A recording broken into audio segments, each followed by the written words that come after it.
Bonsoir madame, bonsoir monsieur. Suite de la campagne électorale avec les représentants des candidats à l'élection présidentielle du 7 octobre prochain sur Equinox Télévision.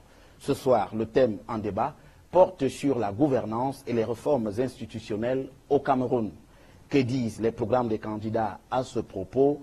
Leurs représentants sur ce plateau nous en diront davantage pendant les 90 minutes qui suivent. Alors, avec nous ce soir sur ce plateau, justement, pour ce débat relatif à la campagne électorale pour le compte de l'élection présidentielle du 7 octobre prochain, le professeur Viviane Ondouabiwole. Bonsoir.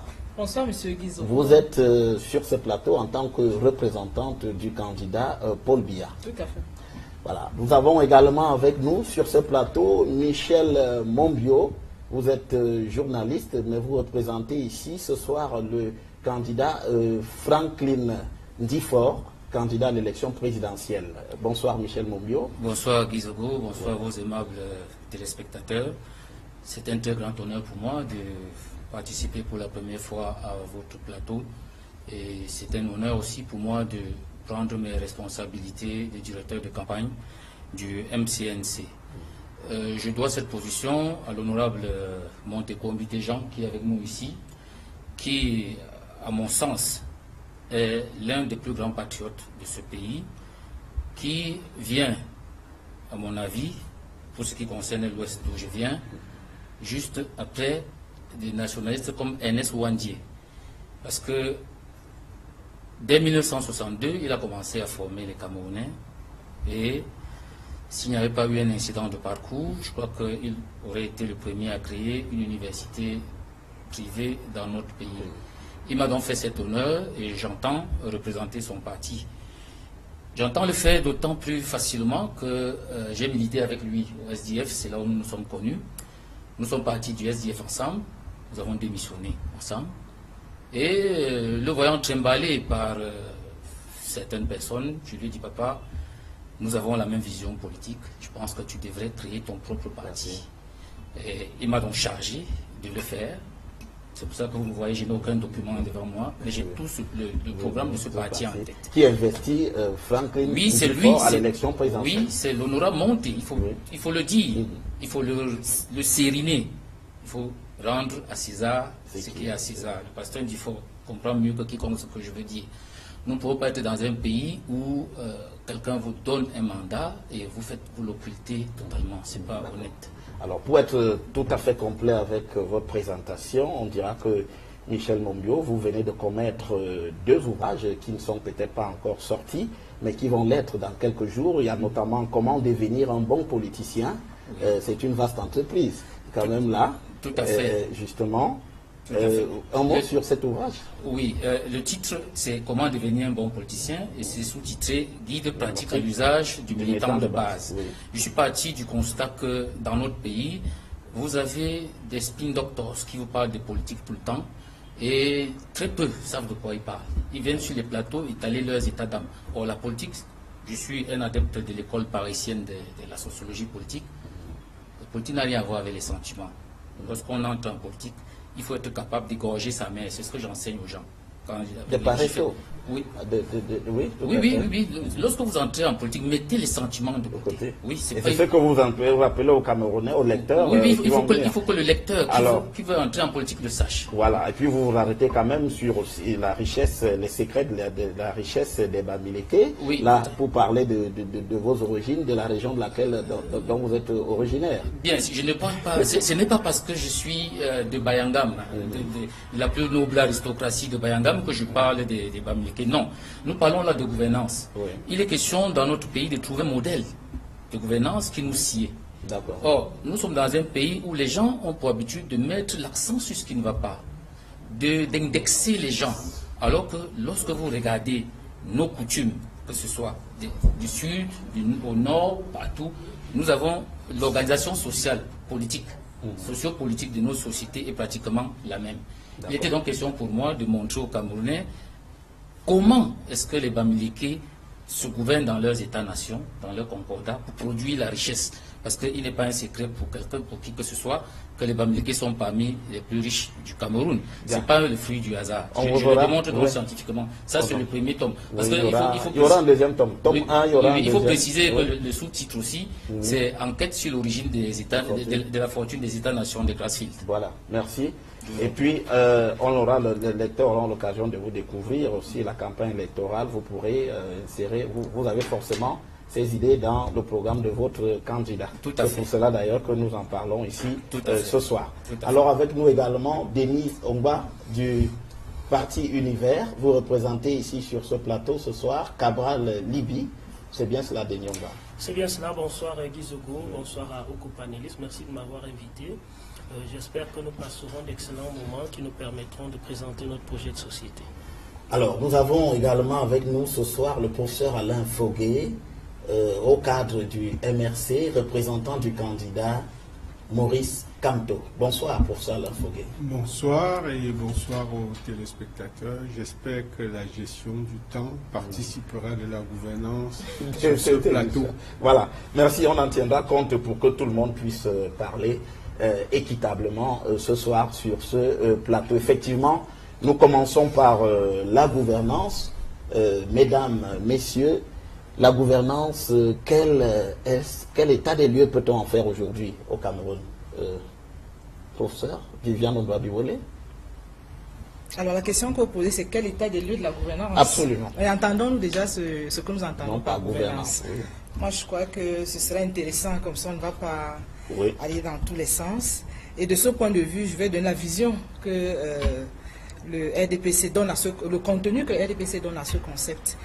Et ce contenu est repérable, si vous lisez pour le libéralisme communautaire à la page 64, est repérable dans le DSCE. Et dans ce DSCE, la stratégie de la gouvernance est répartie en 3 grands groupes. Donc nous avons la gouvernance politique, la gouvernance administrative et la gouvernance économique. Et de ce point de vue, lorsqu'on trace l'état des lieux, on peut partir donc dans chaque typologie, prenons d'abord la gouvernance politique et dressons un état des lieux. Alors dans ce document, lorsqu'on parle de gouvernance politique, on évoque en fait toute la préoccupation d'avoir un état de droit. Un état de droit qui permet justement d'améliorer la justice, de sécuriser les populations et les biens. Et de ce point de vue, dans ce document, il y a un ensemble d'activités qui ont été réalisées, un ensemble d'actions qui ont été menées. Et je voudrais, si vous me permettez, donnez-moi un peu de temps pour dire de manière très précise ce qui a été fait. Alors prenons d'abord la gouvernance politique, renforcement de l'état de droit. La préoccupation était de dire comment faire pour que l'état de droit soit renforcé, comment faire pour que la loi, lorsqu'elle est prise, soit effectivement celle-là qui régit les rapports entre les êtres humains. Et de ce point de vue, le premier axe qui a été retenu, c'est l'axe de la justice. Alors dans un premier temps, il était question de voir comment améliorer la justice. La question s'est posée, et si vous lisez bien le document de stratégie pour la croissance et l'emploi, dans ce volet-là, il était dans un premier temps question d'améliorer le cadre qui permet justement d'avoir une justice équitable. Nous avons dans les tribunaux, pour ceux qui savent bien qu'on juge les gens dans les tribunaux, il fallait donc augmenter le nombre de tribunaux. Et de ce point de vue, il y a des tribunaux qui ont été construits. D'un autre point de vue, nous avons des hommes justement qui accompagnent ce processus-là, à savoir les magistrats, les greffiers. Bon, je vous fais grâce vraiment des détails. De ce point de vue, il y a eu le recrutement et l'augmentation des effectifs. Il y a également eu un ensemble de textes, parce qu'il faut dire que de ce point de vue, quand on parle de loi, et le professeur Foguet le sait très bien, donc on parle de loi, il y a le cadre juridique.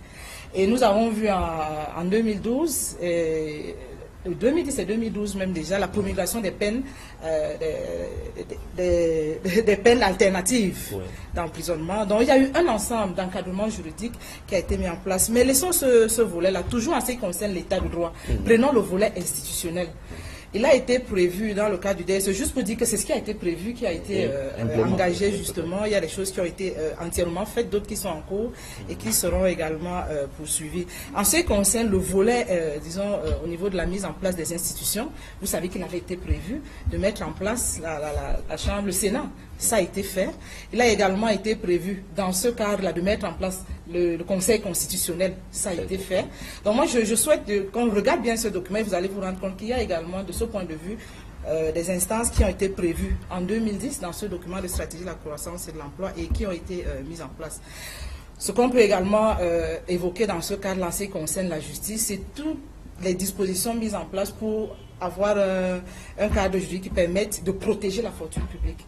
Donc vous avez vu, le tribunal criminel spécial voilà, a été mis en place en 2013 et toutes les autres dispositions qui ont suivi. Juste pour dire qu'en ce qui concerne la gouvernance politique, il y a ce volet qui a été pris en compte. On pourrait également ajouter au niveau de la participation des citoyens, parce que cela relève également de l'état de droit, il y a un ensemble d'éléments qui a été mis en place. Premier élément, nous avons bien sûr l'ENECAM qui a été créé, personne n'en doute, je pense qu'on peut en parler actuellement parce qu'il a été créé. Il y a également la loi sur le code électoral qui a été mis en place et tous les corollaires qui ont suivi. Ce sont des dispositifs réglementaires et juridiques qui étaient indispensables pour qu'on puisse parler d'élections, pour qu'on puisse avoir des encadrements suffisamment clairs. Maintenant, en ce qui concerne la gouvernance administrative, pour aller faire court, mais on reviendra peut-être dans les détails. Alors, en ce qui concerne la gouvernance administrative, relevons deux volets essentiels que vous avez certainement observés. Le premier volet, c'est l'information aux citoyens. Il y a des chantiers qui ont été mis en place et qui sont en cours. Le premier chantier, c'est qu'il faut mettre en place un dispositif qui permette aux citoyens d'avoir accès à l'information. Vous avez vu toute l'instruction qui a été donnée à l'ensemble des administrations publiques et des entreprises publiques en ce qui concerne les sites web, il faut communiquer. En ce qui concerne également des procédures à numériser, nous avons des structures qui ont déjà numérisé certaines de leurs procédures. Les autres sont effectivement en cours. Je pense que de ce point de vue, il n'y a pas de débat. En ce qui concerne également la gouvernance administrative, il était question de mettre en place tous les dispositifs de management. Je suis bien placé pour en parler, à savoir les cadres organiques, les tests organiques. Ça l'est banal, mais ce sont des préalables pour parler de l'action administrative. Et j'allais oublier, pour ceux qui ont suivi l'actualité très récemment, le code, la loi sur la transparence et la bonne gouvernance, qui vient compléter ce dispositif d'information. Et pour ceux qui ont lu cette loi-là, il y a des instructions et des orientations qui sont très claires en ce qui concerne la diffusion des informations aux citoyens. Maintenant, pour la gouvernance économique, on a davantage mis l'accent sur l'amélioration du climat des affaires, donc 2 points essentiels, l'amélioration du climat des affaires et puis également la participation des PME, parce qu'un accent a été particulièrement mis sur le dispositif qui devra accompagner les PME représentant ici plus de 90% du tissu économique. Alors en ce qui concerne l'amélioration du climat des affaires, vous avez également vu tout le cadre qui a été mis en place. Et en ce qui concerne également l'appui aux PME, tout le cadre qui est mis en place et qui va certainement se poursuivre. Voilà globalement, si on peut le dire ainsi, pour les 3 dimensions de la gouvernance qui ont été retenues dans le cadre administrative et économique. Alors donc pour vous, c'est un bilan qui est globalement satisfaisant? Alors c'est un bilan qui a été programmé, enfin, je vais dire ce sont les actions qui ont été programmées, qui ont été réalisées et certaines qui sont en cours de réalisation. Donc ce qu'il faut simplement reconnaître, c'est qu'il y a des préalables pour que ce soit fait. Ces préalables, de mon point de vue et du point de vue de l'analyse que nous avons faite, ces préalables sont là au plan juridique, on peut en discuter. Ce sont des dispositifs qui s'adaptent au contexte, mais ces dispositifs existent. Et je pense qu'en leur absence, il était difficile de pouvoir en parler. Et de ce point de vue, je pense qu'on peut en être vraiment satisfait. Maintenant, ce sont des préalables qui demandent maintenant que tout le dispositif ou tous les acteurs qui sont en place puissent jouer leur partition pour que finalement le rêve que nous souhaitons réaliser soit un rêve réalisé. Alors, professeur Alain Fauguet, une réaction après les explications du professeur Viviane Boabiolé du RDPC. Le MRC voit-il cet état des lieux de la même manière? Ma collègue Viviane Boabiolé est très brillante. Ça, je pense que je ne révèle rien du tout. Sauf que les brillantes explications qu'elle donne sont d'ordre académique. Nous parlons de la vie des Camerounais. On parle de la gouvernance. On parle de ces fonctionnaires qui achètent, à qui on offre des voitures de 80 millions et qui, après 36 mois, rachètent la voiture à 1 500 000 francs. Nous parlons à des Camerounais qui voient M. Biya voyager régulièrement et qui savent que M. Biya, la nuitée de M. Biya, l'hôtel intercontinental, est plus élevé que ce que l'État du Cameroun a accordé aux partis politiques pour prendre part à l'élection en cours, c'est-à-dire 15 millions. Nous parlons de gouvernance, Madame le professeur. Nous parlons de la privatisation des ressources publiques par les hauts fonctionnaires dans les ministères. vous êtes à l'ISMP qui enseigne la gouvernance. Vous savez qu'il y a eu un scandale de double salaire dans votre institution. Avouez que c'est quand même le comble, que l'institution qui forme à la gouvernance et au cadre de l'administration soit empêtrée dans des histoires d'enseignants qui perçoivent plusieurs salaires à la fois, dérobant ainsi les derniers publics. Madame le professeur, j'aimerais tellement, on aurait dit que vous passiez un grand oral pour un grand diplôme, c'est-à-dire, je ne sais pas lequel, mais enfin, comment peut-on parler de gouvernance là où le budget de la présidente de la République est renversant au regard de la situation des Camerounais dans les dispensaires, de l'état de route. La gouvernance, ce n'est pas que des textes, c'est à la fin les résultats. Car les textes ne servent à rien s'ils ne produisent pas de résultats. Malheureusement pour le candidat Biya, les résultats sont catastrophiques. Si vous allez à Yokadouma, en pensant à la gouvernance le long de votre chemin, ou à Molundu, vous verrez, vous serez furieux d'entendre qu'il existe des lois encadrant la bonne gouvernance au Cameroun, que des fonctionnaires ont écrit des papiers dans les ministères pour encadrer la bonne gouvernance. Si vous quittez Samelima pour Djoum, vous verrez le nombre de grumiers qui sort les billes de bois de Djoum. Vous verrez l'état de route. Donc, Madame le professeur, je pense que la gouvernance, c'est au-delà des grands principes académiques sur la gouvernance. Vous faites une impasse sur ces principes-là. J'ai dit au-delà. J'ai dit au-delà. J'ai dit. Parce que banaliser ça comme ça.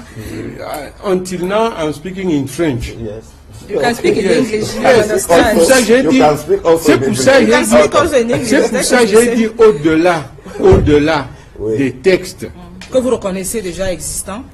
Ils existent, mais ça ne veut pas dire qu'ils sont bons. Car s'ils l'étaient, les résultats seraient là. Mais les textes adaptent, et vous savez que vous et moi, nous pouvons faire des textes en fonction de la réalité qui se présente. Les textes non, le RDPC ne va pas se cacher derrière son petit doigt. Vous redoutez le bilan. C'est pour ça que vous ne voulez pas nous dire qu'est-ce que les textes pris par le RDPC ont ramené au Cameroun en termes de bilan, dans la bonne gestion. Si l'argent public était bien géré, Madame le professeur, vous conviendrez avec moi qu'on n'achèterait pas, on ne mettrait pas 80 millions pour acheter un véhicule à un fonctionnaire qui ne génère rien, alors qu'il y a des enfants qui ne vont pas à l'école. Alors que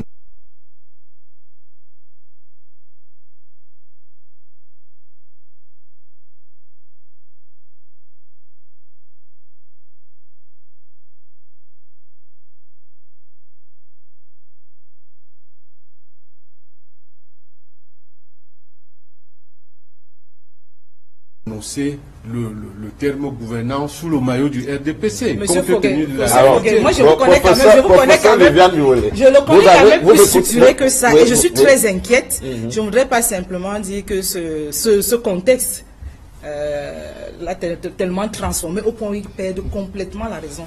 Moi je voudrais simplement revenir aux résultats. On n'a pas peur du bilan, revenons au bilan. Et je voudrais même m'inquiéter. Parce qu'en fait, je voudrais me poser la question de savoir si eux, je veux dire, les acteurs, parce qu'une fois que ce cadre est là, qui doit le mettre en œuvre? Ça veut dire que vous avez refusé de le mettre en œuvre pour venir prétester maintenant que ça n'a pas marché. Le cadre juridique est mis en place pour réguler quoi? L'activité économique. L'activité économique est régulée par qui? Par les acteurs qui sont sur le terrain, y compris vous et les autres qui sont sur, qui êtes sur le terrain. C'est-à-dire l'opposision est-elle partie prenante au même niveau, au même degré que le RDPC? Allons-y progressivement. Tout à fait. Le Cameroun est notre bien commun. Admettons même le bilan qu'il décrit. Qui est là, pas que je décris. N'est-il pas responsable? Sinon le principal responsable, je vous explique comment. Moi je dis, vous êtes responsable de cette émission. Vous nous invitez à l'émission, vous mettez les règles du jeu en place. Si moi je ne respecte pas les règles du jeu, c'est-à-dire volontairement, je contamine. En fait, ce qu'il a envie de nous dire, c'est que Ils ont refusé de... Ils reconnaissent le cadre juridique qui est en place. Ils reconnaissent qu'ils ont refusé de mettre en place le cadre juridique. Et c'est très inquiétant, monsieur Fogué. Parce qu'à un moment donné, le Cameroun étant notre bien commun, quand on met en place les règles, il nous revient à nous de les appliquer. Qui assure la police générale de la mise en application. Donc il y a les acteurs et il y a la police. Mais reconnaissez déjà que vous, les acteurs, vous n'avez pas mis en place. Vous ne pouvez pas... Vous ne pouvez non, reconnaissez le mot. Permettez avec le permission. Je voudrais simplement qu'on convienne. Le candidat du MRC et le candidat du... Non, je voudrais qu'on convienne simplement que lorsque le cadre est mis en place et qu'il faut agir, que M. Fogué soit content ou pas, quand c'est le RDPC qui a gagné les élections, qui plus est les fonctionnaires, on met en place une politique, on met en œuvre une politique de celui qui a gagné les élections. C'est pas un fonctionnaire. C'est pas un problème, mais vous mettez en place une politique. Donc si vous refusez de mettre en place une politique, en fait, c'est vous le problème. Et ne croyez pas que lorsque vous allez gagner les élections, ça va aller comme un tour de baguette. Alors, non, le professeur Fogué avait la parole, on va la lui retourner. Non, je voudrais simplement qu'il soit un peu plus structuré, un peu plus juste, parce que là, les voitures, c'est trop déconnecté. Oui, mais c'est quand même un fait réel, non? C'est dépiécé, là, c'est les pièces détachées. Bon, voilà. Moi, je pense que je comprends. Je peux mieux le comprendre s'il met ça dans un cadre beaucoup plus structuré. Donc, oui, mais quand même, la question des véhicules administratifs est un problème dans ce pays. Bon, il faut qu'il mette ça dans un cadre, il faut qu'on comprenne. Il a la parole. Il faut qu'on comprenne, sinon c'est un discours qui n'est pas audible. Est-ce que le RDPC me laissera... Bien sûr, vous avez la parole, professeur Fogué. Le discours est très déstructuré, c'est peut-être la misère qui nous écrase au quotidien. Ceux qui nous écoutent, ils sont déstructurés en raison de l'ampleur de la misère que vous leur imposez. Quand on voit le déferlement des moyens de campagne que le candidat Biya brandit dans les villes, on se demande, mais ce candidat... C'est toute la gouvernance que nous parlons, mais j'en viens, mais madame, vous n'allez pas corriger ma copie. Je n'ai plus d'examen à passer, madame le professeur. On est là dans l'état de lieu, vous parlez de la... Oui, bien sûr. Vous avez la parole, professeur Fogué. Désolé. Je disais que quand on voit les moyens, la déferlante des moyens de plusieurs avions qui viennent déverser les pacotilles pour la campagne de M. Biya, quand on sait que cet argent-là, c'est l'argent des ordinateurs, madame le professeur, des fameux ordinateurs, quand on sait que c'est l'argent du coup de cœur, l'escroquerie politique autour du coup de cœur. Je vais expliquer. Sinon, ça fait trop, c'est trop facile. C'est-à-dire que l'argent des ordinateurs. C'est-à-dire quoi? Que M. Famdongo, sur ordre de M. Paul Biya, a décaissé de l'argent public sous prétexte d'acheter des ordinateurs à un prix 3 fois plus élevé que le prix de vente au détail au Cameroun. Il n'y a que le gouvernement RDPC, sous le régime de M. Biya, qui peut acheter en gros plus cher qu'au détail. Cet argent-là, en fait, il s'agissait de faire basculer cet argent-là en Chine pour fabriquer tout ce que vous voyez aujourd'hui. L'argent du coup de cœur, vous l'avez mis où? Vous l'avez réinvesti dans l'achat de tout ce qu'on voit là. On est là dans la gouvernance. Le coup de cœur, Boko Haram. Non, le Nord-Ouest. Le Nord-Ouest, le tout récent. Le tout récent. Les 12 milliards. Oui, les 12 milliards. Je ne veux même pas parler de Boko Haram. Vous savez que ça s'est évaporé. Non, vous savez que ça s'est évaporé. Monsieur Sadian, son temps ministre de l'administration territoriale, avait mis en place un comité qui devait informer au quotidien. Le comité est mort de sa bonne mort. Madame, on est dans la gouvernance, même déstructurée, c'est toujours la gouvernance. Vous savez que ceux qui nous écoutent, leur problème, ce n'est pas tant d'écouter les grandes théories des grands professeurs sur la gouvernance, c'est de savoir, mon enfant qui a le palu ce soir, quand je l'amène à l'hôpital demain, la gouvernance là c'est quoi? Il arrive, on le soigne, on dit que le paludisme est gratuit. Mais parlons-en. Mais je pensais que j'avais encore la Voilà, alors, je crois que... Tout à fait. Alors, vous avez terminé? Bon, on va donner la parole mais je permettez que je termine en disant que, peut-être simplement en disant que madame la représentante du candidat Biya va souffrir qu'on regarde ensemble la réalité de la gestion du Cameroun qui démontre tout sauf la bonne gouvernance. Car on ne saurait comprendre qu'un dirigeant installe ses valises dans un hôtel privé à l'étranger où il séjourne en 36 ans, madame le professeur, 4 années et demie. Et quand on sait qu'une nuitée coûte des millions, quand on sait que le vol qui part de Simalène pour Genève, c'est près de 800 millions, madame le professeur, je peux comprendre votre embarras.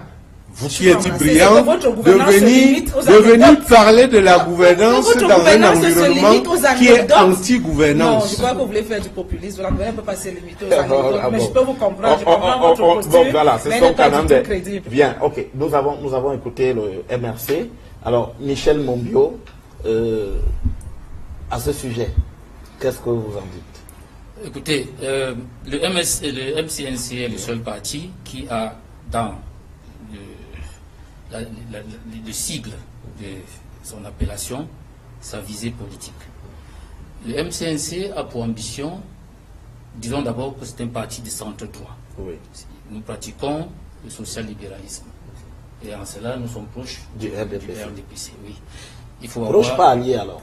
Nous ne sommes pas alliés. Nous sommes de la même idéologie. Oui. C'est un privilège que nous vous laissons. On ne vous a rien demandé. On ne vous a rien demandé, M. Fauvé. Pendant que vous avez parlé, je vous ai rien dit. Le populisme avec moi, ça ne passe pas. Vous comprenez? Ah, vous accusez le MRC de populisme? Il fait du populisme. Aussi simple que ça. Bien, pour revenir donc à ce que je disais, le MCNC veut s'adresser aux populations à la base. Parce que nous avons l'honneur et le privilège de vivre avec les Camerounais les plus pauvres.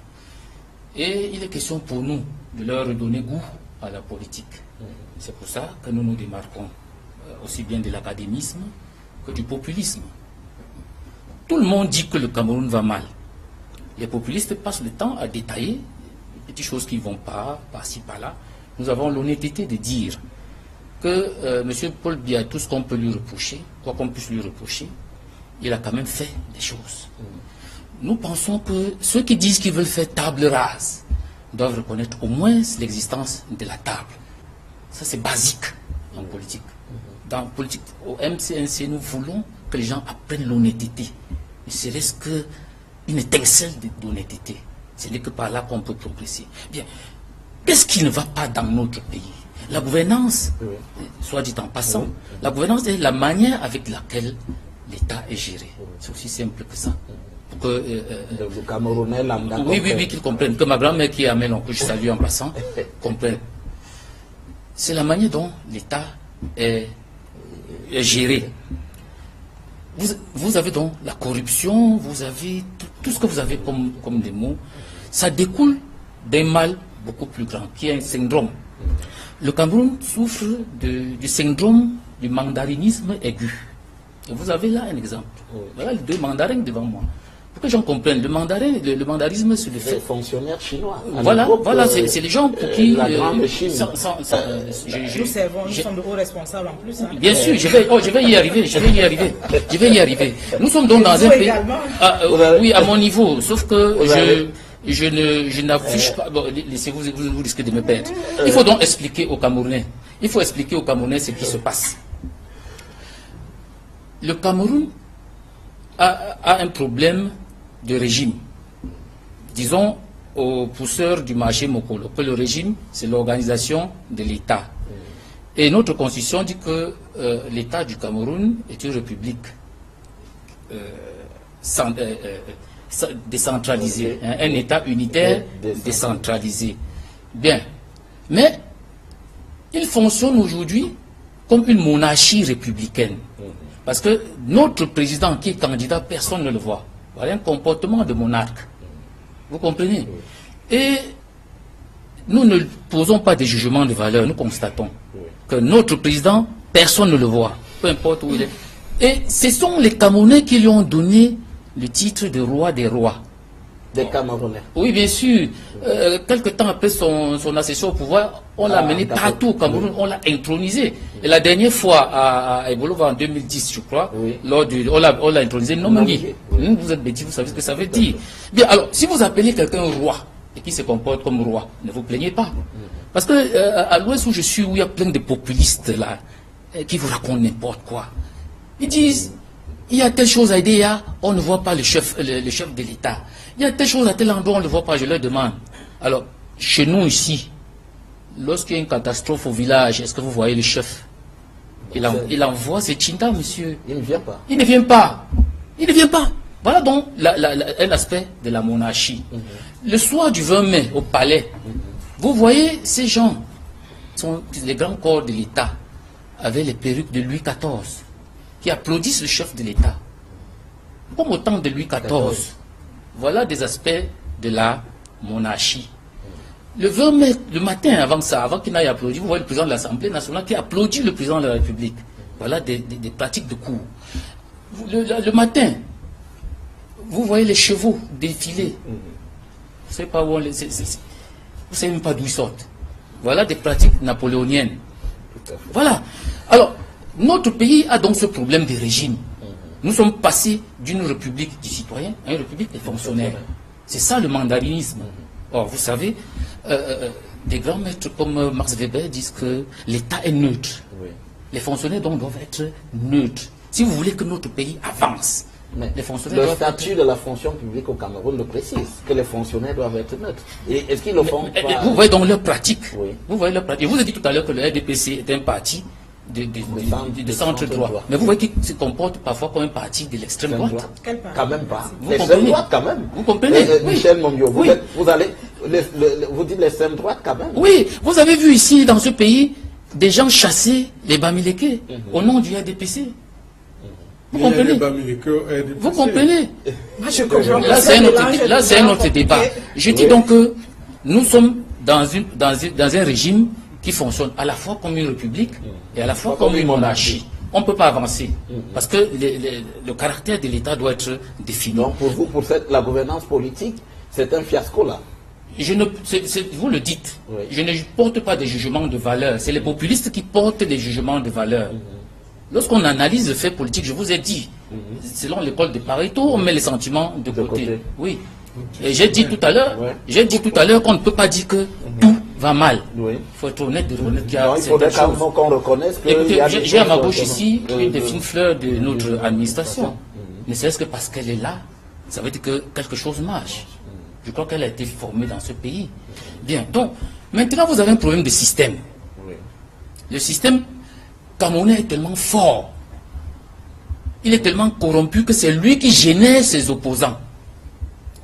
Oui. Donc ils en sont issus alors, tous. Bien sûr. Alors, lorsque vous prenez les 9 candidats que vous avez en course, en lice ces derniers temps, en réalité il y a 2 groupes. Tout à fait. Vous avez Serge Espoir Matomba, vous avez Ndifor, qui sont les 2 produits nouveaux, qui ne sortent pas du système. Les 7 autres sont des affidés du système, de près ou de loin. Vous dites affidés? Oui. Vous ne pouvez donc pas émarger à l'université. Une université d'État. Le président de la République est votre patron. Vous dites que vous l'attaquez. Si vous êtes honnête, vous démissionnez. De l'université? Vous démissionnez de la fonction publique. Regardez en France. Est-ce que c'est le président Paul Biya qui donne le statut de fonctionnaire à Camerounais? Il est chef de l'État, il est l'incarnation de l'État. Oui, mais pour être fonctionnaire, il faut avoir fait des études qui n'ont rien à voir avec le président de la République. Monsieur Zogo, oui? Nous sommes là dans le mandarinisme. Je vous dis que dans les pays où les gens se respectent, l'État est neutre. Oui, tout à fait. Je crois qu'il faut faire le point. L'État est neutre. Il y a une administration qui reste une administration qui fonctionne. Quel que soit le président de la République, l'administration va continuer. Madame Bigolet, j'ai été suffisamment élégant. Madame Bigolet. Voilà. Alors, non, laissez l'académisme de côté. Monsieur Zuko, pourquoi je précise bien, que les gens comprennent bien. Allez-y. Dans un pays normal, vous ne pouvez pas entrer dans un bureau et on vous juge par votre parti. Mais quand vous entrez dans le bureau, à l'heure actuelle, vous allez dans la plupart de nos bureaux, ils sont en campagne. Est-ce que vous voyez la neutralité là-dedans? La plupart de nos fonctionnaires, même les ministres, sont en campagne. Bon, donc, en tout cas, ce n'est même pas à eux que je m'adresse. Je parle à nos militants pour leur dire, à nos militants que faites très attention de ces messieurs qui émargent quelque part et qui viennent vous dire qu'ils combattent ce système. Ils vous trompent. L'avenir en politique sera des gens qui sortiront du système privé, ou bien s'ils sont formés à l'ENAM, après ils sortent de l'administration, ils s'installent ailleurs et ils viennent maintenant combattre le système. Vous comprenez? Donc, dernière chose, vous voyez quand vous prenez l'UNDP, l'ANDP et tout ça, vous voyez, c'est le régime qui les a fabriqués. Et parmi les autres, vous avez un qui était ministre pendant 7 ans. Il semble l'oublier. Mais nous autres Camerounais, nous ne l'oublions pas. Et il a dit lui-même que pendant 15 ans, il a touché de l'argent à l'IRIC sans travailler. Alors, avant j'interviens tout de suite, monsieur Zogo. Non, si vous permettez. Monsieur, vous taisez quand je parle. Non, monsieur Mombieu. Je ne savais pas qu'on avait acheté des animaux. Oh non, pardon. Oui, je ne savais pas qu'on avait ramené des gens arrachés sur ce plateau. Monsieur, à votre âge, je ne vais pas refaire votre éducation. Vous avez dépassé l'âge où je peux vous éduquer. Vous ne dites pas des contre-vérités. Monsieur Kamto n'a jamais touché de l'argent sans travailler à l'IRIC. J'interdis, monsieur, de continuer sur cette lancée. Vous avez la responsabilité de ce plateau. Absolument. Vous devez donc je crois que monsieur Mombio, on va rester pour toi. Je vais aller dans son sens pour dire qu'il faut éviter donc des anecdotes qui sont des contre-vérités. Lorsque monsieur Foguet parlait tout à l'heure, il a dit un certain nombre de choses. J'aurais pu parler des 14 milliards du MSC. On n'a aucune preuve de rien. Et je pense qu'on peut avoir un débat. Les 14 millions, on en a parlé en large. Monsieur Zogo. Ce sont des contre-vérités. Monsieur Zogo, est-ce que je peux parler? Ah oui, monsieur Mombio, je pense que vous allez terminer rapidement. Oui, alors vous n'indexez pas des gens sans qu'on ait suffisamment d'arguments pour le faire. Oui, tout à fait. Je vous en prie, monsieur Foucault. Vous retirez ce que vous avez dit. Oh non, pas du tout. Écoutez, vous aurez une plainte Allez-y. de monsieur le professeur Kamto pour l'avoir diffamé sur ce plateau. Et je demande à la chaîne Equinox de prendre ses distances par rapport aux propos mensongers de ce monsieur. Monsieur Mombio, oui. Écoutez, je vous en prie. Mettons en avant des arguments qui sont tout à fait... Monsieur Zogo, j'exige que votre chaîne prenne ses distances par rapport à ces propos. Sinon, la plainte concernera aussi bien monsieur Mombio que Equinox. Vous voyez, monsieur Zogo, ça c'est du tonton macoutisme qui ne m'effraie pas. Absolument monsieur Zogo, vous n'allez pas me prêter les mots. Oui. S'il ne m'avait pas interrompu, s'il vous plaît. S'il ne m'avait pas interrompu, on n'en serait pas là. Vous comprenez? Alors, je lui dis qu'il s'était quand je parle, parce que lui, quand il parle, je me tais. C'est aussi simple que ça, c'est pas une question de courtoisie. Ah bon? C'est une question de caractère, monsieur. Voilà. Ah bon. Ben, vous avez terminé. Oui, je voudrais dire que ici, sur ce plateau, un certain type de propos n'engage que ceux bien sûr, nous sommes en campagne électorale qui les avancent, professeur Foguet. Alors, vous avez le droit de répondre à ceux pour rectifier. Je tiens à dire que monsieur Momio est un fiefeux menteur. Je le dis en le regardant dans les yeux. Il n'a jamais touché un salaire sans travailler à l'IRIC. Juste au moment où nous parlons, il est toujours enseignant à l'IRIC. Et monsieur, j'estime que si j'avais été le candidat dont vous êtes là pour faire la promotion, je vous aurais prié de ne plus faire ma promotion. Dieu merci, vous ne l'êtes pas. Voilà. Alors, Denis Ongba, Dieu merci, vous ne l'êtes pas. Oui, merci. Denis Ongba, du Parti Univers, Cabral Libi, vous avez la parole. État des lieux de la gouvernance au Cameroun, alors que nous sommes en pleine campagne électorale. Merci de me passer la parole. Je crois que le diagnostic de la gouvernance au Cameroun est souvent fait par le chef de l'État lui-même, en tout cas le président du RDPC. Dans ses discours publics, il y a des termes qui reviennent. Lui-même, pour évaluer la gouvernance qu'il a menée depuis 36 ans, il parle d'inertie, il parle de corruption, il parle d'enrichissement illicite pour caractériser la gouvernance. C'est-à-dire que, pour M. Biya en tout cas, il reconnaît que l'administration, la gouvernance administrative est frappée d'une inertie, ce qui produit les résultats que nous connaissons aujourd'hui. Parlant de la justice, parlant de la gestion des affaires publiques, il faut simplement faire un tour à Kondengui ou aller au TCS pour se rendre compte que la gestion des affaires publiques a un sérieux problème. Parlant de justice, nous sommes tous d'accord que nous avons mal à notre justice. Lorsque une institution comme la CONAC passe le temps à rendre ses rapports, on voit bien que la justice est indexée comme une administration corrompue.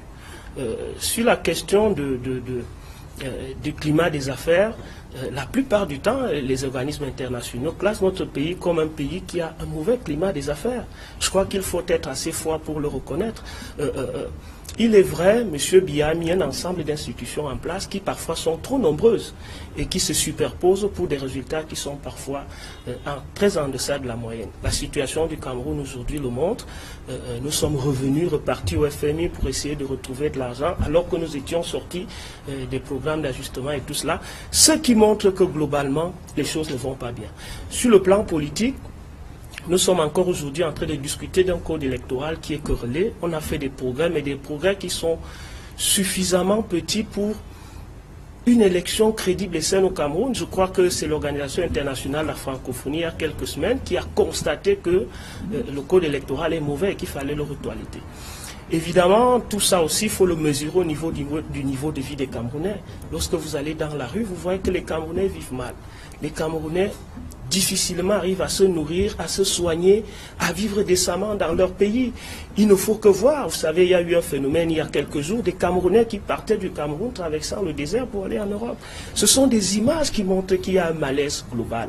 Le professeur Foguet parlait des femmes qui ont été retenues à l'hôpital parce qu'elles ne peuvent pas payer quelques dizaines de francs. Cela vient à la suite d'une femme qui a été froidement éventrée devant un hôpital parce que on est là, ce sont des cris d'alerte qui montrent que ça ne va pas. Je crois qu'il faut pas être du RDPC, de l'UPSO, je n'ai pas de croix. Quand on est un Camerounais, qu'on vit au Cameroun tous les jours, qu'on prend un taxi, qu'on écoute les Camerounais bavarder, qu'on regarde notre administration, il y a des écarts qui sont inadmissibles entre ceux qui ont en charge la gestion des affaires publiques et les Camerounais ordinaires.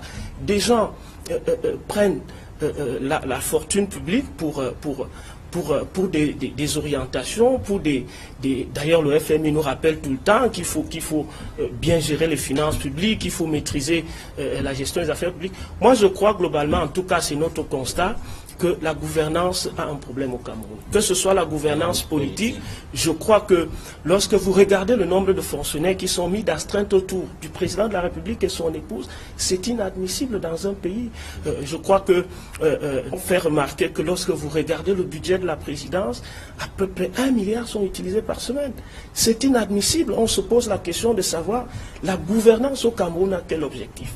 Est-ce que l'objectif c'est l'engraissement de ceux qui ont en charge la gouvernance de l'État, ou l'objectif c'est la satisfaction effectivement des populations. Je crois qu'il y a un gap qu'il faut regarder froidement, qu'il faut combler. Je suis d'accord avec madame le directeur général qui constate que on fait Mais le Cameroun a un problème. On a parfois de très bons cadres institutionnels, on a de très bonnes lois, mais entre ces lois qu'on met tout le temps en place et la mesure au niveau de la population lambda, moi je reviens de l'arrière-pays, je suis parti de Ngouela pour Yaoundé, le nombre de camions de bois que j'ai vu partir de Ngouela dans une route qui est quasiment nue, je me suis demandé mais comment on fait ? Comment est-ce qu'on vit là-bas?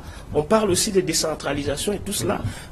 Madame, qui connaît bien cela, c'est que depuis 1996, on a mis en place des lois pour la décentralisation. Mais où en sommes-nous? Il y a des crises qui sont nées parce qu'il y a des problèmes de gouvernance. C'est précisément ces problèmes de gouvernance, c'est-à-dire comment ce cadre institutionnel qui est mis en place, comment les acteurs qui ont en charge de mettre ce cadre institutionnel en place se comportent. Et on sait bien que la plus grosse machine administrative est essentiellement dans un parti qui est le RDPC. À la plus haute hiérarchie décisionnelle, ce sont ces cadres-là qui parfois sont à la fois aux responsables du RDPC, ministre, directeur et parfois personnalités ressources, qui sont parfois aussi des élites de ces coins-là. Mais qu'est-ce qu'on en fait aujourd'hui? On peut constater malheureusement aujourd'hui, quand le discours de M. Biya, d'ailleurs, il a une phrase célèbre où il a dit « Qu'est-ce que nous avons fait ?» Donc il sait qu'il y a des choses qui ont été prises comme décision, mais qu'entre les décisions qui sont prises et la base, rien n'est fait. Quasiment rien n'est fait. On a pris beaucoup d'argent pour plusieurs projets. Prenons par exemple les projets structurants du mandat qui est finissant. Le président a dit en 2012, oui, le Cameroun sera un vaste chantier.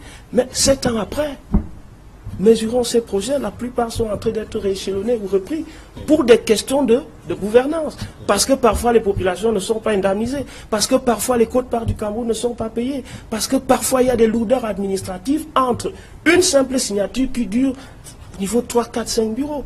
Vous croyez que ça c'est normal? Mais non. Je crois que la vérité c'est que notre gouvernance a un problème. Et madame qui enseigne la gouvernance, c'est que c'est parfois le sommet décisionnel qui pose problème au Cameroun. Ceux qui ont la responsabilité politique, des gens passent des temps ici avoir un directeur d'administration qui doit donner un OK pendant des jours, alors que vous avez une administration, vous avez une entreprise qui va mourir. Le ministre ne vous reçoit pas, le directeur général vous renvoie à des heures, à des dates. Le président de la République est parfois quasiment ça. On attend son retour. Mais les choses n'attendent pas. Et la vérité, c'est qu'aujourd'hui, nous avons un Cameroun qui a mal à sa gouvernance, qui a sérieusement mal à sa gouvernance. Et je crois que ce débat est là pour nous indiquer que cette élection qui commence est un choix de gouvernance. Ce n'est pas un choix institutionnel, ce n'est pas un choix du cadre institutionnel qui existe et tout ça. Il s'agit de savoir quel est le porteur au bout, quel est l'homme qu'il faut pour que cette machine décolle enfin, pour que les bonnes décisions soient prises à temps, pour que l'énergie qu'il faut soit prise. Parce que si cela n'est pas fait, on va rester dans le même carcan. Et les mots, je vous dis que l'administration, M. Biya lui-même a identifié ces mots. Il parle tout le temps d'inertie. Si un monsieur reconnaît qu'il a une administration inerte, parce que l'inertie c'est un mot français qui a tout son sens. Si vous avez une administration qui est inerte, que vous ayez le meilleur cadre institutionnel du monde, que vous ayez les meilleures lois du monde, rien ne peut bouger. Et effectivement, rien ne bouge. Et si à l'inertie vous ajoutez la corruption, figurez-vous qu'on a, je crois, 2 ou 3 très hauts responsables de premiers ministres qui sont en prison. Au plan managérial, si vous avez un premier ministre qui est en prison, ça veut dire que la machine a de sérieux problèmes. Ce n'est pas des responsables à ce niveau, et ils ne sont pas seuls, ils sont de nombreux, les secrétaires généraux, la présidente de la République, qui sont en prison pour des questions de détournement, de gestion des affaires publiques. Ça, il me semble que c'est un sérieux problème. Alors, vous réagissez. Oui, absolument. Pour le remercier de reconnaître ce que le président fait. Et lorsque vous êtes coupable d'un certain nombre de délits, vous sanctionne. Ça, c'est ce qu'il a dit. C'est-à-dire qu'il y a un cadre institutionnel qui existe. Il y a une veille qui est également faite. Et moi, je pense que lorsque vous lisez, par exemple, la profession de foi, et même le document pour le libéralisme communautaire, il est clair qu'il y a même des mots qui sont utilisés, accélérer, accélérer. Ça veut dire qu'il y a des choses qui ont été faites. Mais je voudrais simplement qu'on soit d'accord sur un fait. Parce que lorsqu'on parle de gouvernance, quelle que soit la chaîne de télé que vous mettez en marche, ce sont les problèmes de gouvernance. C'est une quête, c'est une quête perpétuelle. Et à un moment donné, il faut revoir l'histoire et l'avenir. Parce que lorsqu'on parle, par exemple, du président de la République, on dit la force de l'expérience. On n'a peut-être pas creusé le mot. Regardons d'où nous venons. Moi, je suis souvent très à l'aise à présenter l'histoire de ce pays. Depuis les années 1960, le choc de 84, la sortie et la remise de la dette de 2006. On peut rire comme on veut. L'administration sort de la fracture, il faut la reconstruire. Je suis très content de ce que j'entends ce soir. Je suis très content de tout le mouvement de populisme qui naît, parce que finalement, on se rend compte, lorsqu'on analyse froidement la situation, qu'il y a une sorte de prise de conscience, que les gens finissent par comprendre que lorsqu'un président de la République est nommé, qui plus est pour l'instant, c'est le président de la République. C'est un lapsus qui en dit long sur votre rapport à l'élection. Je parlais lapsus. Lorsqu'un président est élu, qui plus est pour l'instant le président de la République, lorsqu'il met en place un projet de société qui a été validé par la majorité,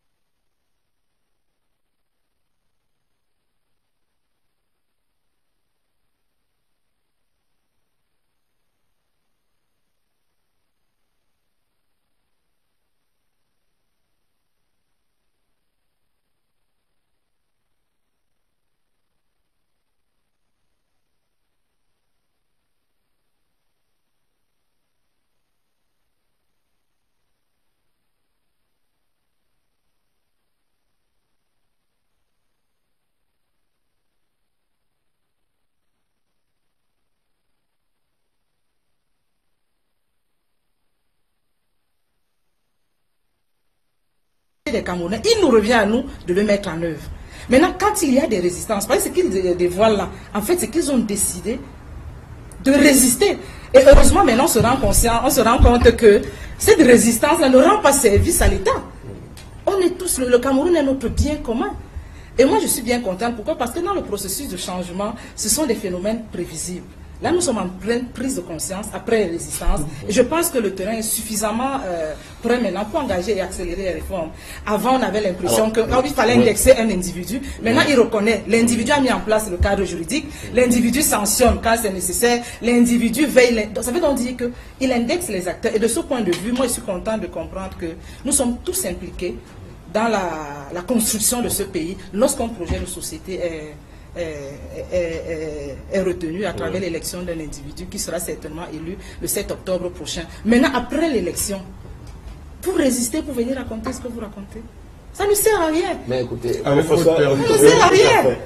Ça donne l'impression que vous-même vous dites que nous avons été l'acteur de ce système, nous l'avons bloqué maintenant, parce que vous indexez les acteurs, mais celui qui devait prendre un certain nombre d'actions l'a fait.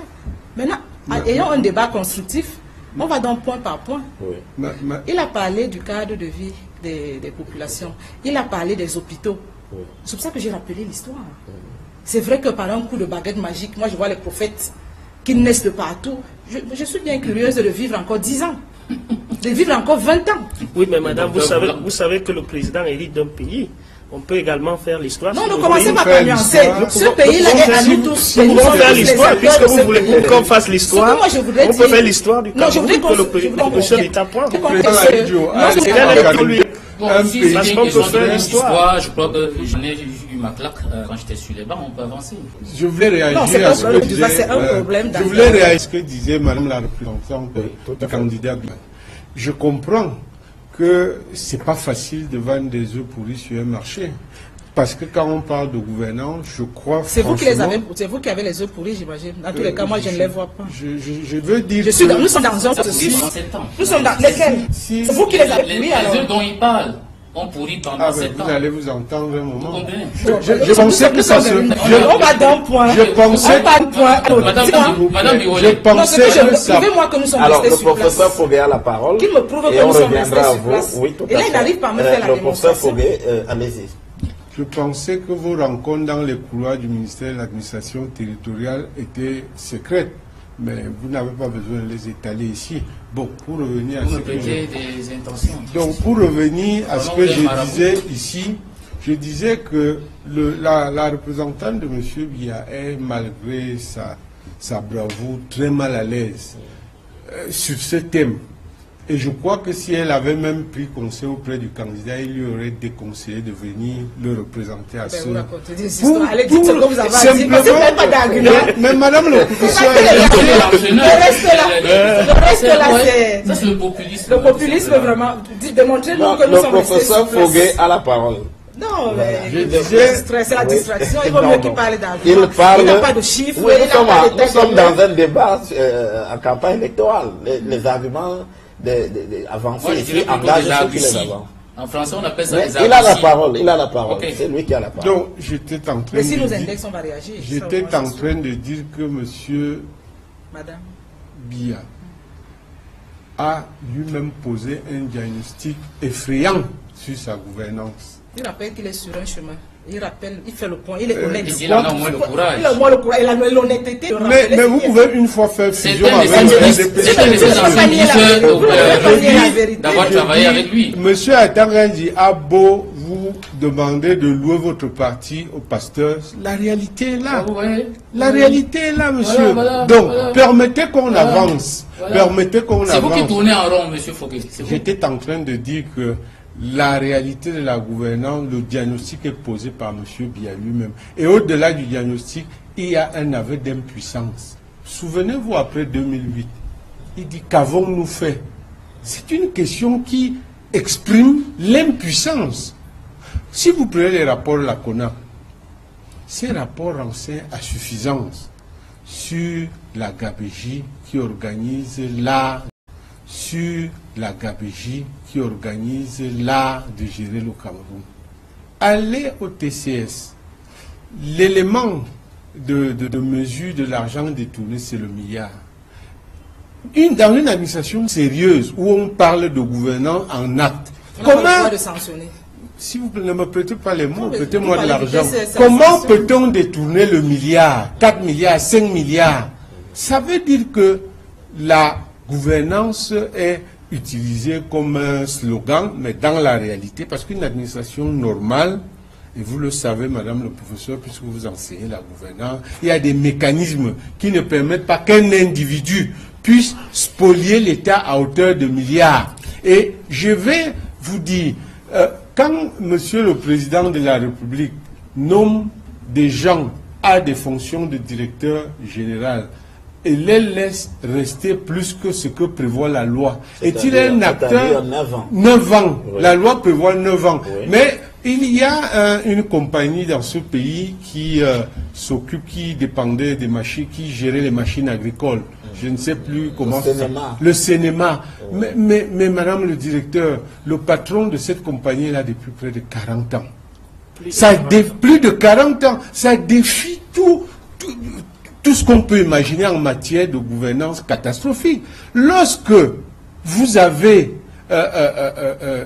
dans les 4-9, les fameux 4-9 qui fatiguent les budgets des administrations, c'est des réalités. Vous dites que je suis populiste, c'est peut-être parce que je parle pour que ceux qui subissent ces pratiques-là, que eux, moi, nous soyons enfants, restez dans les étoiles avec les grands administrateurs, les intellectuels, comme votre voisin le plus immédiat. Et je dis être populaire. Vous restez dans les anecdotes, on peut parler des projets qui ont été réalisés. Mais madame, on va en venir. Vous avez produit le kilowatt le plus cher au monde. Vous voulez qu'on parle de quoi? Les exemples, vous voulez les chiffres? Il y en a. Quand on donne aux magistrats de la Cour suprême, par exemple, un budget en carburant de près de 300 millions pour des gens qui habitent le quartier du lac et qui viennent à moins d'un mètre. Quand le budget de fonctionnement du secrétaire général de la présidence de la République s'élève à des millions par jour, qu'est-ce que vous voulez qu'on dise d'autre? Je crois que là-dessus, il n'y a même pas de théorie à faire, la réalité est terrible, elle est extraordinaire. Les frais de bouche dans les universités, madame, dans votre école, dans toutes les administrations, deux fonctionnaires se saluent, ils émargent. On fait venir des nappes et puis voilà là où part le budget de l'État. Regardez la part qui est réservée aux réalisations comparée à la part qui est réservée au fonctionnement. Le carburant de l'État. Je suis mieux placé pour en parler. Ah, mais ce que vous dites, ce n'est pas vrai. Ce n'est pas vrai. C'est exagéré. Mais comment j'exagère, madame? C'est le professeur Fogué, il fait dans l'art de l'exagération. Mais non. Non, moi je pense que ça fait même. Moi je pense que de ce point de vue, il faut être un peu sérieux. Sois un peu sérieux. Ah, il me semble que les chiffres sont faux, madame le professeur. Vous savez, il est professeur d'université. Je ne suis pas là, je suis politicien. Vous êtes professeur. Moi, je suis politicien, madame le professeur. On ne peut pas dire n'importe quoi. Ah non, c'est-à-dire quoi? On vote un budget. Oui. Tout ce que vous dites là, c'est une loi. C'est une loi qui est rendue publique. Allez visiter la loi et comparer à ce qu'il dit. Regardez le volume d'affaires de... Je suis désolé, monsieur Fogué. Je suis désolé, monsieur Fogué. Je suis mieux placé, comme je dis. Quand le budget est voté, sauf si monsieur Fogué veut faire fi des encadrements juridiques. Disons la vérité aux Camerounais.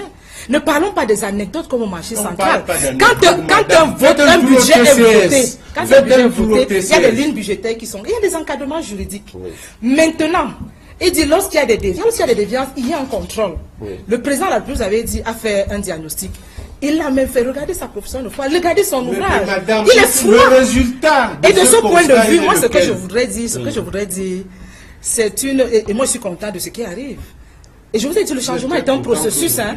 Non, le changement est un processus. Et je vois les transformations. Et nous voyons tous les transformations. Avant, on disait quoi? Que l'administration, c'est l'affaire des autres. Maintenant, on se rend compte que c'est notre affaire. Quand c'était l'affaire des autres, comment se comportaient les fonctionnaires? Comment se comportaient-ils? Maintenant que c'est l'affaire de tout le monde, retrouvons-nous. Et c'est cette prise de conscience qui est indispensable dans la mise en œuvre d'un projet de société. Ne l'oubliez jamais. Lorsque vous êtes responsable d'une structure, oui, c'est comme ça que ça fonctionne. Et après, vous pilotez. Les résistances, vous les gérez. Et de ce point de vue-là, ce n'est pas un long fleuve tranquille. Il n'y a pas de dispositions qui n'ont pas été prises chaque fois qu'il y a eu violence. Ah oui, bien sûr. Il faut le reconnaître. Vous avez des enfants. Quand ils tombent malades, vous les amenez à l'hôpital. Madame le directeur général. Pourquoi vous les gardez pas à la maison? Madame le directeur général, nous parlons là... Parce que ce sont des phénomènes humains. Madame le directeur général, on les traite. Je souffre, nous parlons là de politique, nous parlons là de mandat. Nous ne parlons pas d'une administration qui est éternelle, nous parlons d'une gouvernance qui est encadrée. Nous parlons là de mandature. Le Cameroun a une mandature de 7 ans. Nous pouvons simplement nous arrêter sur les 7 dernières années pour questionner ce qui a été fait. Mais je vous ai dit ce qui a été fait. Nous sommes d'accord, madame. Je vous ai dit ce qui a été fait. Au plan institutionnel, on a fait des progrès. Mais la mesure est laquelle, auprès du Camerounais lambda. Prenez une action qui n'a pas été faite. Madame, je vous prends les grands projets qui ont été lancés. La plupart avaient une durée, ils ont été rééchelonnés. C'est un problème de gouvernance. Je ne sais pas si nous lisons le même Cameroun. Vous lisez l'environnement interne, d'accord? Je vous le concède. Il y a un certain nombre d'enjeux ou bien de défis internes. La même question, mais il y a aussi l'environnement externe. Ne restons pas aveugles. Madame, je vous pose la même question. Est-ce que nous lisons le même Cameroun? Quand vous faites l'analyse, prenez, c'est pour ça que moi j'ai dit, et on analyse froide. Prenez tous ces environnements externes. Prenez les n'oublions pas. C'est parce que vous leur racontez des anecdotes. Dites-leur la vérité. Madame le directeur général. On va leur des fonctionnaires. Dites-leur la vérité. Madame le directeur général. Quand vous venez vous dépiécer, vous racontez des histoires, ça ne mérite pas de moi, je vais sortir, Madame le directeur général. N'oublions pas que nous engageons ici des casquettes politiques. C'est normal que vous défendiez ce bilan. C'est normal que vous le défendiez. Et moi, je vous comprends très bien. Mais souffrez que nous ayons un avis contraire. Souffrez que nous n'ayons pas les mêmes éléments de mesure que vous. Nous sommes des observateurs. Nous sommes des Camerounais qui mesurons la vie de tous les jours. Madame, c'est quasiment dangereux dans ce pays. Quand on fait tous les cette honnêteté, madame, se mesure lorsque vous êtes malade et que vous allez dans un hôpital public. Ça se mesure là. Vous savez que le ministre de la Santé... L'hôpital existe quand même. Il existe, mais quels sont les services? L'hôpital, ce n'est pas un bâtiment. Si le ministre de la Santé, madame, si le ministre de la Santé, pour un seul mal de dos, a dû se rendre en Europe, c'est qu'il y a un problème. Ça veut dire qu'il est conscient de ce que la qualité des soins est un problème dans les hôpitaux qu'il dirige depuis des années.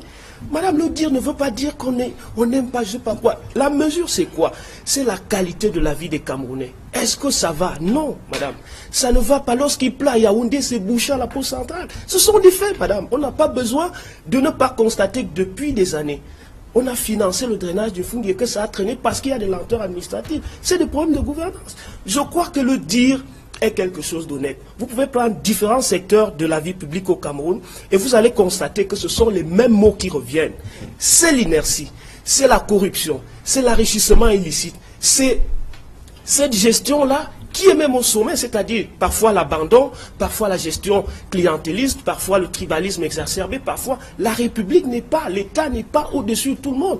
Le monsieur a évoqué tantôt les administrations qui sont désespérément vides. Ce sont des faits.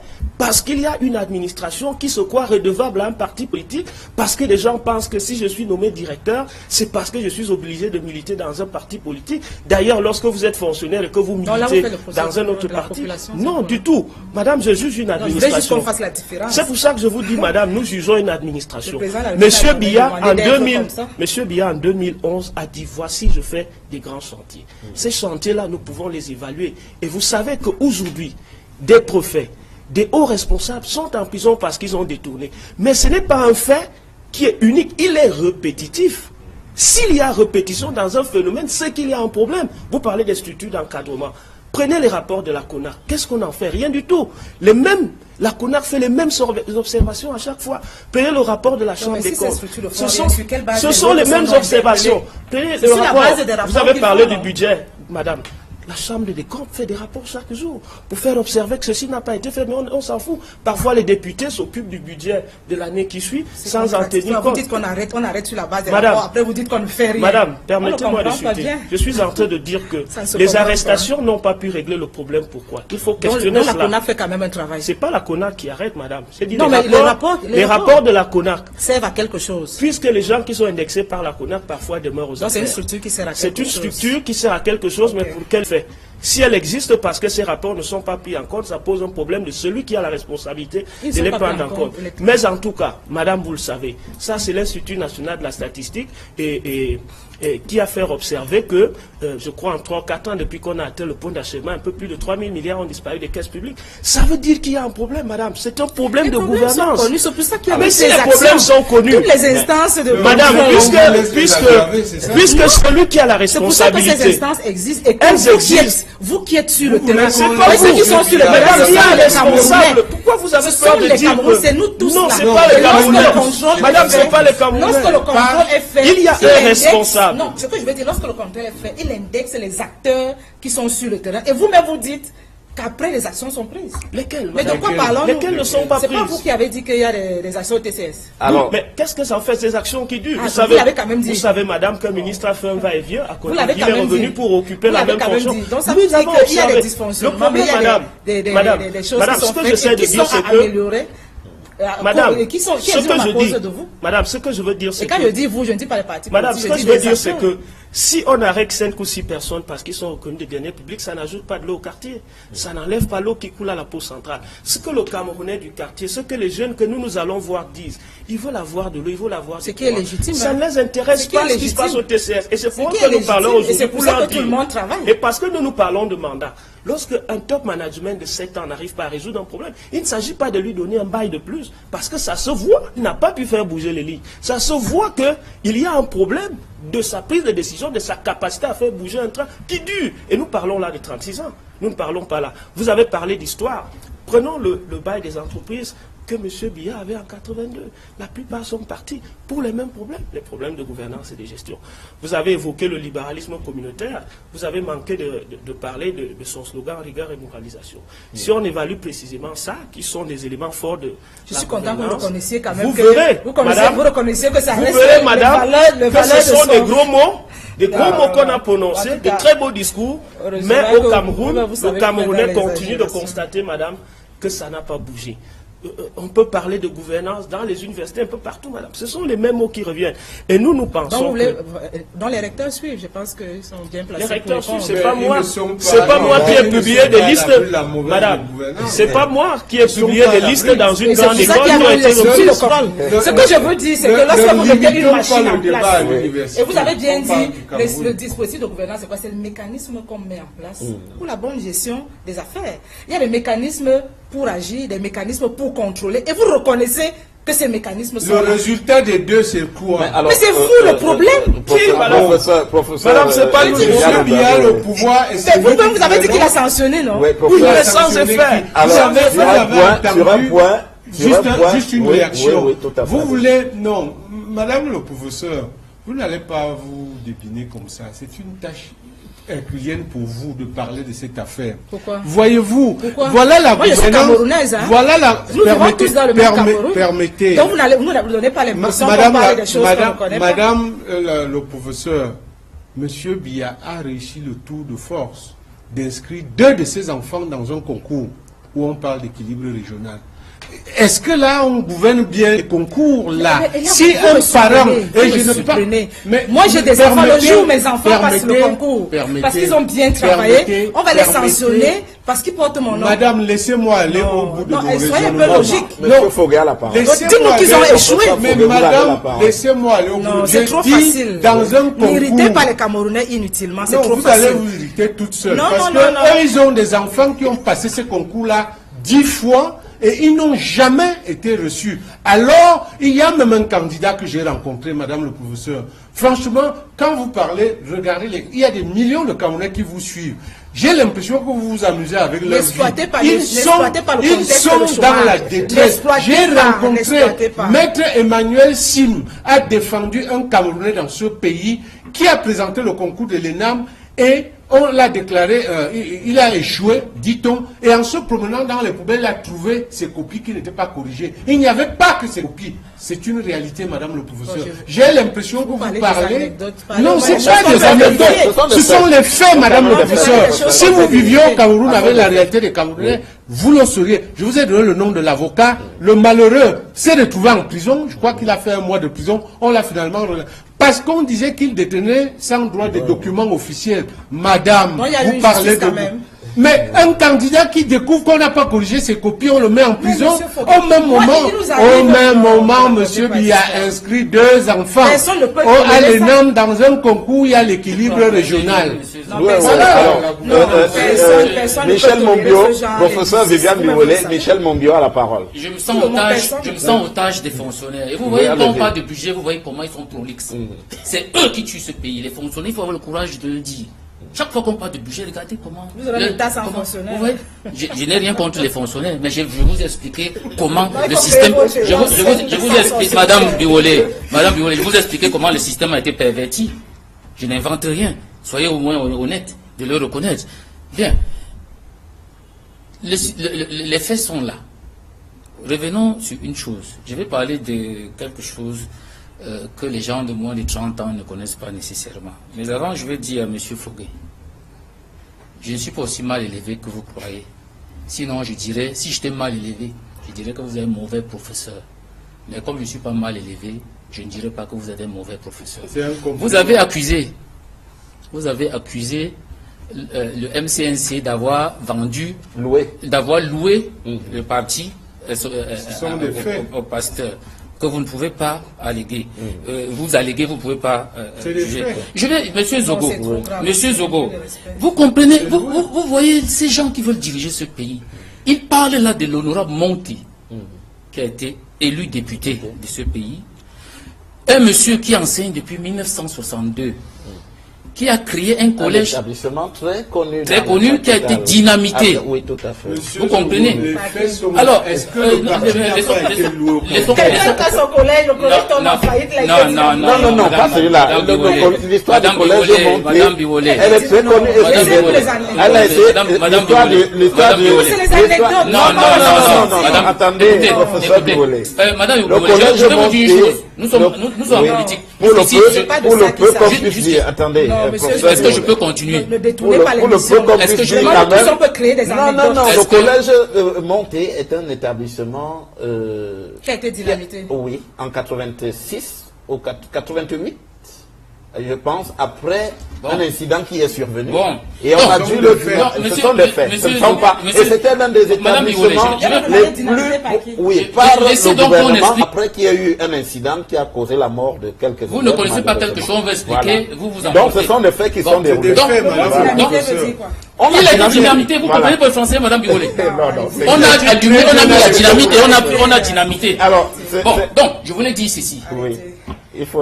Oui. L'honorable Monté avait à l'époque 19 500 élèves. Absolument. Et personne d'autre jusqu'aujourd'hui n'a atteint ce record.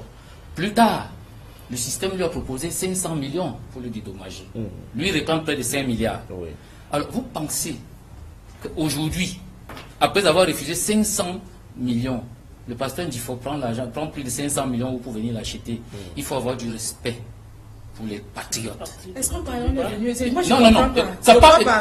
Non. Nous parlons donc de la gouvernance économique, madame. Il faut sécuriser. Je reviens sur votre terrain. Nous ne sommes pas là pour ça. Non, ça c'est une précision. Écoutez, si vous ne connaissez donc pas, ça fait partie de la gouvernance économique. Il faut sécuriser les investissements des individus. Ça fait partie de la gouvernance, monsieur, si vous ne savez pas. Bien donc, dans ce pays, apprenez à respecter ceux qui investissent et que vous détruisez. Alors, je me résume en disant que si j'étais mal élevé, je dirais que... Où sont les propositions? Non, vous allons venir. Madame, écoutez-moi bien. Nous sommes dans un débat politique. Je m'arrange, j'ai fait un effort pour être galant avec vous. Mais si vous voulez, le politicien qui à moi va déclencher et puis vous allez regretter. Non, vous n'avez pas besoin de galanterie. Vous éventrez vos mamans. Sa maman. La mienne vit encore. Elle est là. Vous l'avez éventrée. C'est clair. Bien, donc, pour dire simplement, nous ne faisons pas une politique désincarnée, M. Fogo. Voilà. On étaye avec des faits. Je viens d'en donner un là. Madame Biolay, je n'ai pas de preuves. Madame Biolay, non, allez vous renseigner. Peut-être vous avez moins de 30 ans. Si vous avez une décision de justice. Madame Biolay, j'ai bien dit que... Je n'ai pas moins de 30 ans. Bon, ça veut donc dire que vous n'êtes pas informé de ce fait. Tout le monde ici vous dit que ce sont des faits établis, vérifiables, qui sont là. Allez là-bas. Le professeur Fogué sait ce que c'est qu'un fait. Allez en face, j'en sais plus que je l'ai appris. Allez en face. Je confirme que c'est un fait. Ce collège a été dynamité à la suite d'un incident. Allez en face du palais sport, vous allez trouver une base des Chinois. C'est le terrain de ce monsieur où il a investi plus de 500 millions de francs. Bien, donc, c'est pour dire, vous ne pouvez pas parler de gouvernance dans un pays si vous ne pouvez pas sécuriser les investissements. Si le plus petit fonctionnaire, parce que votre tête ne lui plaît pas ou parce que vous ne lui donnez pas de l'argent, prend ce genre de décision, vous ne pouvez pas parler de gouvernance économique. Or, le pays a besoin des investisseurs privés. Et il faut que les fonctionnaires soient là, neutres, pour les faire avancer. Mais chez nous, vous voyez, non seulement ils ne créent rien, déjà ce n'est pas leur devoir, ce n'est pas leur rôle, on ne leur fait pas le reproche, mais ils cassent ceux qui créent. On ne peut donc pas parler de gouvernance économique sans dire à n'importe qui qui va diriger ce pays. C'est un Kaji de Fosso dans ce pays. Oui, il y a plusieurs Kaji, n'en déplaise. Oui, il y en a plusieurs. Et c'est une bonne chose. Il faut seulement les imiter au lieu de les combattre, de les pourchasser. C'est ce que je pouvais dire sur ce point-là. Voilà. Alors, nous avons évoqué déjà justement la question de la gouvernance, mais maintenant quelques propositions avant de passer au prochain thème par lequel nous allons terminer, c'est-à-dire celui des réformes institutionnelles. Alors, Denis Ongba, le parti Univers, le candidat Cabral Libi, qu'est-ce qu'il faut concrètement pour améliorer la gouvernance au Cameroun? Si vous arrivez à tout dire, qu'est-ce que vous faites? Qu'est-ce qui est prioritaire? Quels sont les points essentiels? Ce qu'il faut changer au Cameroun, c'est le modèle de gouvernance. Ce modèle de gouvernance là passe par la réduction de la BIC au Cameroun en tant que celui qui insuffle l'action publique a trop de pouvoir, c'est-à-dire qu'il fait tout et n'est finalement responsable de rien. Il faut, c'est ce que nous pensons, mettre véritablement en place la décentralisation décisionnelle, en commençant par dépouiller de la fonction présidentielle le nombre très élevé des responsabilités. Ensuite, nous pensons également qu'il faut réduire le trop grand nombre d'institutions publiques au Cameroun. Il y a des institutions qui se superposent, qui se marchent dessus, même au niveau du gouvernement lui-même. On a des secteurs de la vie publique qui parfois sont partagés entre 3 départements ministériels, à telle enseigne qu'on ne sait pas qui est responsable de quoi. Ensuite, il faut installer la méritocratie dans la gestion des affaires publiques. Nous pensons que l'administration camerounaise, qui est compétente, qui dispose certainement de fonctionnaires compétents, est mal rémunéré. Deuxièmement, il n'y a pas des éléments de bonification qui peuvent permettre aux gens de produire des résultats qui sont optimaux. Il faut drastiquement lutter contre la corruption.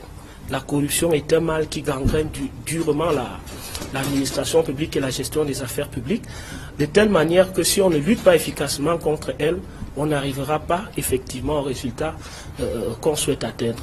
Il faut ensuite, nous pensons, achever de manière durable ce que nous appelons la régionalisation.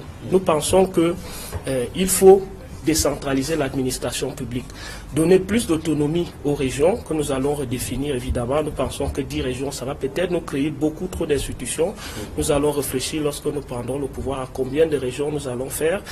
Cela sera discuté dans les cadres appropriés pour que les régions soient plus autonomes et que la gestion des affaires publiques soit plus proche des populations.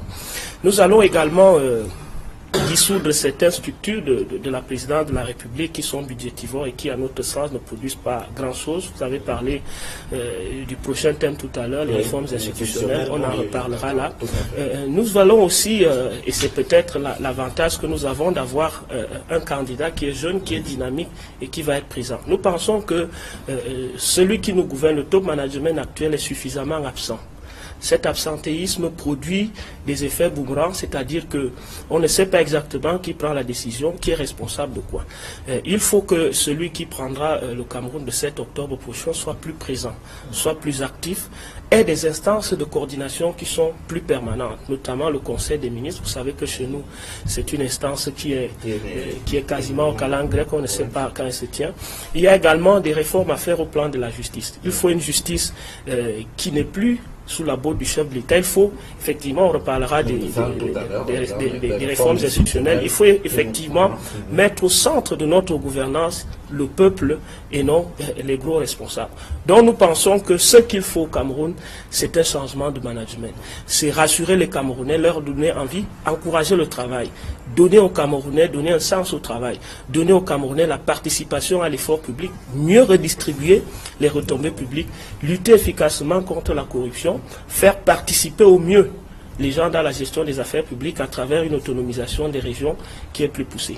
Voilà ce qui, à notre avis, peut permettre que la gouvernance publique avance et fonctionne mieux. Alors, professeur Viviane Ondouabiwele, le RDPC, vous continuez ou alors vous revoyez complètement la structuration actuelle? Vous parlez beaucoup de résistance. Comment on fait pour casser ces résistances pour que la gouvernance soit meilleure encore? J'ai été très content d'entendre ce que je viens d'entendre. Oui. C'est comme si il reflétait ce qui a été retenu, décentralisation, ce n'est pas secret pour personne.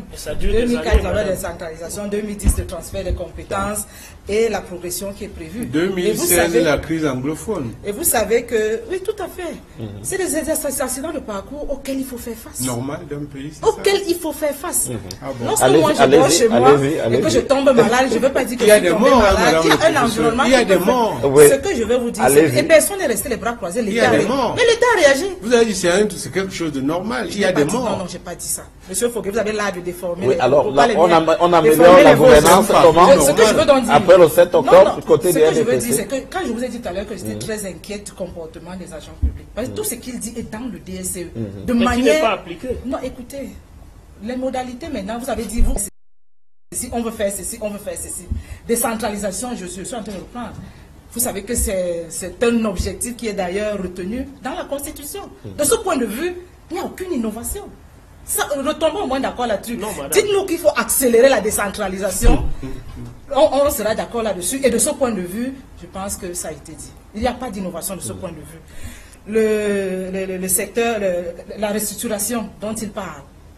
Peut-être que vous ne suivez pas l'actualité, je suis un peu désolé de le dire ainsi, pas pour vous aider. Vous avez suivi au moins la restructuration de certains organigrammes.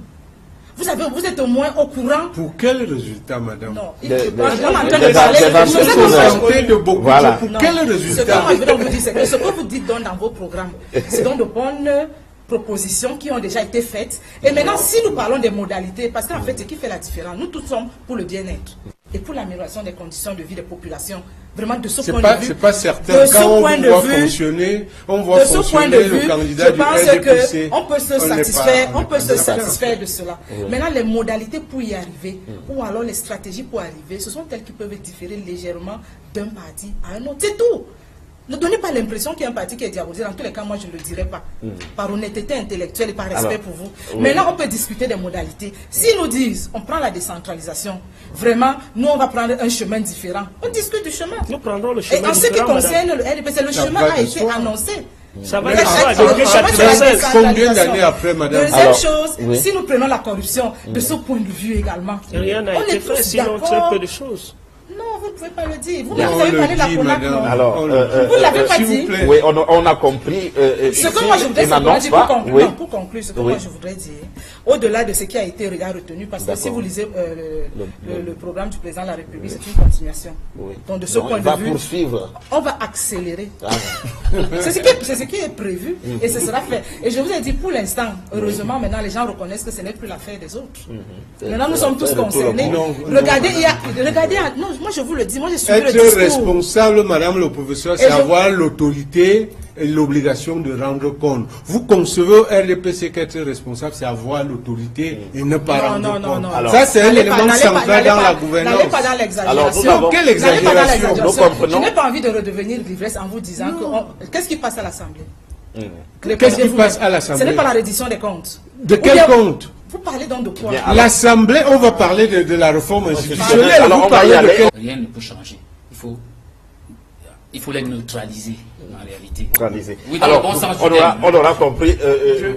Un mot, et puis on va rapidement évoquer les questions. Dans la proposition, c'est neutraliser. Neutraliser ceux qui...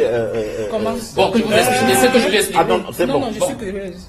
Que je vous explique. Comment, oui. Bien, alors, Weber dit qu'il y a deux sortes de fonctionnaires. Il y a les fonctionnaires administratifs et les fonctionnaires politiques. Les fonctionnaires politiques, c'est dans la préfectorale surtout. Ils ont pour mission de maintenir le statu quo. C'est pour ça qu'un sous-préfet peut interdire votre meeting alors que personne ne lui a demandé de le faire. Il est formé pour agir comme ça. Quand il assure la sécurité, vous en tenez. Madame Biolay, apparemment vous avez la logorie. C'est fou, hein, c'est fou ce que j'entends. Donc, si vous poussez la décentralisation, les fonctionnaires politiques disparaissent. Vous n'aurez plus besoin d'un gouverneur de région. Vous n'aurez plus besoin d'un sous-préfet. Ils disparaissent et la démocratie devient plus vivante. Vous avez bien compris, madame? C'est ce que vous vouliez dire. Bon, ce que je voulais dire, c'est qu'au terme de cette première partie du débat, j'observe qu'il y a une... je ne sais pas si on doit dire une populisme autour du plateau, car au départ, lorsque nous mettions les mots sur les choses, sur les souffrances des Camerounais, Madame le professeur, du haut de son magistère, nous taxer de populistes. Monsieur le représentant du fort, qui est souvent mis un peu en retrait par rapport au parti dont il est le leader, a dit que nous sommes populistes. Mais j'observe qu'à la fin, tout le monde se lave dans ce marigot. Donc, je veux dire une chose simple. La force de l'expérience du candidat Biya, c'est la force de l'expérience de l'échec de la gouvernance. Personne au Cameroun ne peut dire quel est le salaire du président de la République. Nous, au quartier, nous, les petites gens du quartier, là, on sait que le budget de l'État, c'est sa part. Ainsi, il peut aller à Genève. Votre gouvernance, c'est le salaire. Madame, mais vous enseignez la gouvernance, sauf si vous enseignez autre chose. On ne peut pas parler de gouvernance sans s'intéresser au salaire. Le salaire permet de comprendre son niveau de vie. Vit-il avec son argent ou vit-il avec l'argent de nos impôts? Il y a un budget qui est dans la loi. Mais madame, vous mettez beaucoup de choses dans le... Il y a un budget. Visitez le budget. On dit aux Camerounais d'aller prendre le budget sur Internet. Je vous savais beaucoup plus non, parce calme, madame le il faut corriger. La copie. Non, je ne suis plus élève. Je ne suis plus élève, madame le professeur. Donc, le budget de la présidente est connu et rendu Je parle du salaire du président de la République. Le président Kamto, le président Kamto fera connaître, fera voter un salaire du président de la République et tout le monde. Non, madame, je crois qu'on est dans une affaire sérieuse. Alors, s'il vous plaît, laissez que je... Je voulais simplement rappeler à madame le professeur qu'on est dans une affaire sérieuse. Je pense vraiment avec tout le respect que je vous dois, en raison de notre amitié hors cadre débat, vraiment, je voudrais que vous acceptiez que je relève la différente appréciation de la manière dont vous gérez. Je disais, devenu président au 7 octobre, au soir, le président Kamto fera voter un salaire du président de la République comme dans tout pays normal. On sait quel est le salaire du président des États-Unis, de la France, de beaucoup. L'impact sur la vie des populations. Madame, non, on ne peut pas dire l'impact sur la vie des populations. C'est votre argument. Moi, je vous suivais dans votre argument. Oui, mais laissez que j'avance. Je dis donc que en matière de gouvernement, on votera donc les salaires. On fera en sorte que les ministres qui vont mendier de l'argent à travers le monde ne voyagent pas en première classe, parce que parfois ils se retrouvent avec des ministres des États dans lesquels ils vont mendier, qui sont en classe économique. Et vraiment, ça, c'est un petit peu perturbant. On fera en sorte que qu'on n'arrive plus dans les universités, qu'on trouve des prados alignés par tout le long la devanture de la montrer l'exemple quand il était ministre. Si vous permettez. Mon candidat, quand il était ministre, n'avait pas de voiture de fonction. Allez vérifier. Je disais, quand on arrive dans une université, qu'on trouve des laboratoires, des salles de classe, des amphis, au lieu de trouver les voitures de fonction, des doyens, des recteurs, là où il n'y a pas de livre. Devenu président, Kamto, monsieur le président Kamto mettra un terme à cette gabégie. Donc, il y a des choses concrètes. Lorsque le ministre Kamto, le ministre délégué Kamto avait introduit dans la réforme du code de procédure pénale l'enrichissement, la criminalisation de l'enrichissement illicite, quand il est parti du gouvernement, et de toute façon, même s'il y a un gouvernement, aucune décision ne vous appartient. Vraiment, il fait partie d'un collège. C'était pour préserver comme ça. Parce que ça aurait pu s'appliquer à lui pour la faire du code pénal. Collège, et les décisions qui sont prises sont les décisions du gouvernement. Quand vous vous retrouvez au minute avec dans les bureaux de monsieur le ministre, vous pouvez arranger. Vous prêtez les intentions aux gens. Laissez-moi parler. Non, il avait introduit la criminalisation de l'enrichissement illicite, qui devait avoir l'avantage. Il faut dire merci à Biya. Le petit peuple. Parce que pour la fin du code pénal, là, on l'a arrêté pour ça. Est-ce qu'on doit vous limiter pour parler? Voilà, alors, c'est bon. Vous avez la parole. Vous n'êtes pas sûr à titre. Il a la parole pour ça, Foguet. Il va terminer. Je disais, la criminalisation de l'enrichissement illicite avait l'avantage suivant, pour que tout le monde comprenne. Si vous avez une grande maison dans un quartier, vous achetez un véhicule, l'État peut vous demander de justifier l'origine de votre argent. Nous savons qu'il y a des citoyens fonctionnaires qui ont conçu des châteaux et 1000 nuits, pas loin d'ici, sans que personne ne leur demande. On a entendu qu'ils étaient agriculteurs, d'autres ont dit qu'ils étaient éleveurs. Toujours est-il que si on avait criminalisé l'enrichissement illicite, vous savez que la loi d'application pour la mise en application de l'article 66 de la Constitution, qui n'est déjà pas, je veux dire, l'élément le plus élevé de la prévention de la corruption, parce que la différence entre le MRC, entre le candidat Kamto et le candidat Biya, c'est que M. Biya laisse les bandits corrupteurs entrer dans la maison, il engage la bagarre. Le MRC va prévenir la corruption. Vous voyez qu'on change complètement de logiciel. Vous luttez contre la corruption avec les résultats que nous voyons. Nous, on va prévenir la corruption, et une fois que les quelques acteurs les plus futés auront passé les mailles des filets, alors on leur empêchera de jouir du bien dérobé aux Camerounais par des moyens démocratiques et légaux. Alors, monsieur, nous allons aborder le dernier thème de cette émission, les réformes institutionnelles. Nous allons juste évoquer les réformes qui paraissent être essentielles aujourd'hui en ce qui concerne les institutions au Cameroun. Alors, professeur Viviane Ondouabi-Wele, est-ce que vous vous contentez des institutions telles qu'elles sont actuellement, ou alors vous pensez qu'il faut les toiletter davantage? Les institutions. Ah oui, par exemple, oui, allez-y. Non, allez-y, je vous écoute. Oui, la Constitution, elle vous convient au RDPC actuellement, telle qu'elle est? Est-ce qu'il n'y a pas... on ne peut pas apporter quelques modifications? Alors, si je fais des commentaires, le professeur Fogg et les autres vont vous dire que je fais... Vous savez qu'on a signé...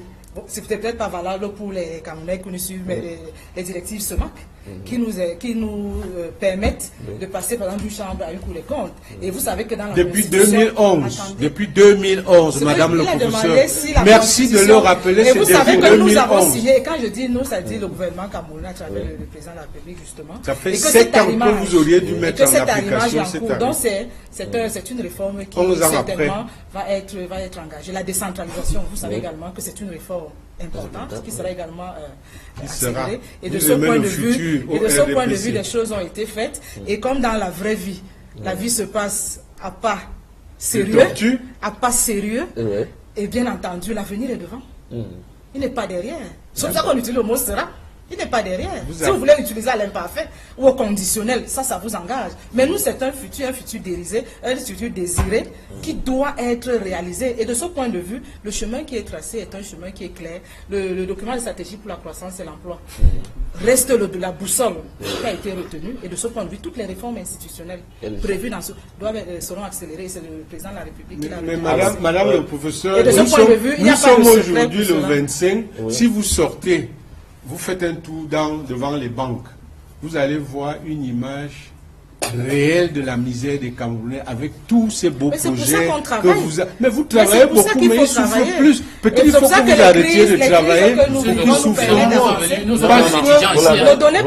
Parce que, laissez que je termine ma phrase. Et vous, en même temps, vous l'engagez, vous continuez. Voilà, je termine en disant que si vous allez, il est 10 heures du soir, si vous allez, les Camerounais dorment devant les banques pour recevoir leur misère qui sert de salaire. Et lorsque vous résistez aux réformes, Madame, vous tuez la les Bayamselam dorment dans les champs. C'est vous qui tuez le rêve de ces parce que vous refusez de mettre... Mais il rêve en voyant le président... Les Bayamselam dorment dans les champs. Personne ne s'en plaint. Il rêve les Camerounais...